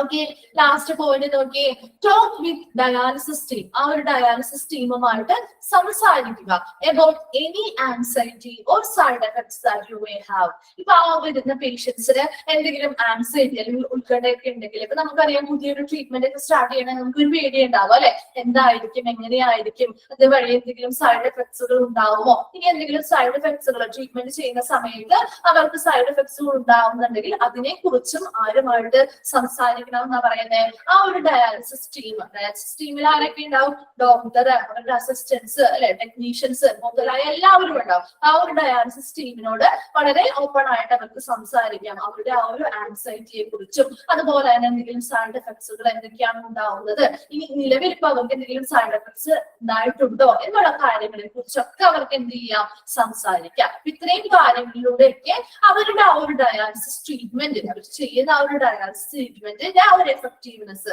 അല്ലെങ്കിൽ ഒരു ഫലപ്രാപ്തി കൂട്ടിക്കൊണ്ടുവരാനായിട്ട് സഹായിക്കുന്ന കുറച്ച് കാര്യങ്ങളാണ് പറഞ്ഞിരിക്കുന്നത്. അത് പേഷ്യൻസ് പാലിക്കേണ്ടതായിട്ടുള്ള കുറച്ച് കാര്യങ്ങളാണ് പറഞ്ഞത് അല്ലെ. അപ്പൊ ഫസ്റ്റ് പറഞ്ഞ എന്താണ്, ആ ഡോക്ടർ പറയുന്ന ആ ഒരു റെക്കമെൻഡഡ് ആയിട്ടുള്ള ഒരു ഷെഡ്യൂൾ ടൈം ഉണ്ടല്ലോ, എത്ര നാൾ ആ ഒരു ട്രീറ്റ്മെന്റ് ചെയ്യണം എന്ന് പറയുന്ന കറക്റ്റ് ആയിട്ട് ആ ട്രീറ്റ്മെന്റ് പറഞ്ഞിരിക്കുന്ന ആ കറക്റ്റ് കാര്യങ്ങൾ പാലിച്ചുകൊണ്ട് ആ ട്രീറ്റ്മെന്റ് കംപ്ലീറ്റ് ചെയ്യുക. അതാണ് ഒന്നാമത്തെ കാര്യം. രണ്ടാമത് പറഞ്ഞ എന്താണ്, ഡയറ്റീഷ്യൻസ് കൊടുത്തിരിക്കുന്ന ആ ഒരു ഈറ്റിംഗ് പ്ലാൻ അല്ലെങ്കിൽ ആ ഒരു ഭക്ഷണക്രമം ശരിയായ രീതിയിൽ പാലിക്കുക. മൂന്നാമതായി പറഞ്ഞ അവർക്ക് പറ്റുന്ന രീതിയിൽ, സാധ്യമായത് രീതിയിലുള്ള ഫിസിക്കൽ ആക്ടിവിറ്റീസ് ചെയ്തുകൊണ്ട് അവരുടെ ഹാർട്ടിന്റെ ഹെൽത്ത് മെച്ചപ്പെടുത്തുക, അതുപോലെ ബോഡി സ്ട്രെങ്തൻ ചെയ്യാൻ ശ്രമിക്കുക. നെക്സ്റ്റ് പറഞ്ഞ എന്താണ്, അവരുടെ ഡയാലിസിസ് പ്രൊവൈഡേഴ്സിനോടും ഫാർമസിസ്റ്റിനോടും കമ്മ്യൂണിക്കേറ്റ് ചെയ്തുകൊണ്ട് അവർ നിലവിലെടുക്കുന്ന മെഡിസിൻസ്, പ്രൊഡക്ട്സോ സപ്ലിമെന്റ്സോ ഒക്കെ എടുക്കുന്നുണ്ടെങ്കിൽ അതിനെ കുറിച്ചുള്ള കാര്യങ്ങൾ അവർക്ക് ചോദിച്ചറിയാം. അല്ലെങ്കിൽ പുതിയതായിട്ട് സ്റ്റാർട്ട് ചെയ്യാൻ പോകുന്ന മെഡിസിൻസ് എന്തെങ്കിലും ഉണ്ടെങ്കിൽ അതിനെ കുറിച്ചുള്ള കാര്യങ്ങളും അവരുടെ അടുത്ത് ഫാർമസിസ്റ്റിനോടും ഡയാലിസിസ് പ്രൊവൈഡേഴ്സിനോടും സംസാരിക്കാവുന്നതാണ് അല്ലെങ്കിൽ കമ്മ്യൂണിക്കേറ്റ് ചെയ്യാവുന്നതാണ്. ലാസ്റ്റ് പോയിന്റ് പറഞ്ഞ എന്താണ്, എന്തെങ്കിലും സൈഡ് എഫക്ട്സ് ഉണ്ടാവുകയാണെങ്കിൽ അതിനെ കുറിച്ചും അല്ലെങ്കിൽ ഈ ഒരു ഡയാലിസിസ് ട്രീറ്റ്മെന്റ് ചെയ്യുന്നത് വഴി എന്തൊക്കെയാണ് അവരുടെ ഒരു ആൻസൈറ്റി, എന്തൊക്കെയാണ് അവരുടെ മനസ്സിലുള്ള ആ ഒരു ഉത്കണ്ഠ എന്തൊക്കെയാണ്, അതുപോലെ തന്നെ എന്തൊക്കെ സൈഡ് എഫക്ട്സുകൾ ഇതുമായി ബന്ധപ്പെട്ടുണ്ടാവും എന്നൊക്കെ അറിയാനായിട്ട് നമുക്ക് കുറച്ച് ആഗ്രഹങ്ങളൊക്കെ ഉണ്ടാവുമല്ലോ. പേഷ്യന്റിന്റെ ഒരു അങ്ങനെയുള്ള ഒരു കാര്യങ്ങളൊക്കെ അറിയാൻ വേണ്ടിയിട്ട് കുറച്ച് ജിജ്ഞാസ ഉണ്ടാവുമല്ലോ. ആ കാര്യങ്ങളെ കുറിച്ചൊക്കെ ആ ഡയാലിസിസ് ടീമുമായിട്ട് ടോക്ക് ചെയ്യലിൽ സംസാരിക്കുക. ഇതിലൂടെയൊക്കെ ആ ഒരു ഡയാലിസിസ് ട്രീറ്റ്മെന്റിന്റെ എഫക്റ്റീവ്നെസ് കൂട്ടാനായിട്ട് സഹായിക്കുന്ന കാര്യങ്ങളാണ് ഇതൊക്കെ. അത് പേഷ്യൻസ് പാലിക്കേണ്ടതായിട്ടുള്ള കുറച്ച് കാര്യങ്ങളാണ്. അതാണ് അഡ്വാൻറ്റേജ് അല്ലെങ്കിൽ ബെനിഫിറ്റ്സിൽ പറയുന്നത്. കിട്ടിയോ? ക്ലിയർ ആയോ ആ പോയിന്റ്സ്? ഓക്കെ, നമ്മൾ ഇവിടെ വരെ ഇന്ന് എടുക്കുന്നുള്ളൂ. നെക്സ്റ്റ് ക്ലാസ് വരുമ്പോ ഈ ടൈപ്സ് ഓഫ് ഡയാലിസിസും ആ അഡ്വാൻറ്റേജസ് ആൻഡ് ബെനിഫിറ്റ്സും ഒക്കെ ഒന്ന് വായിച്ചിട്ട് വരാം കേട്ടോ. Okay, thank you. Thank you ma'am. Thank you, Miss.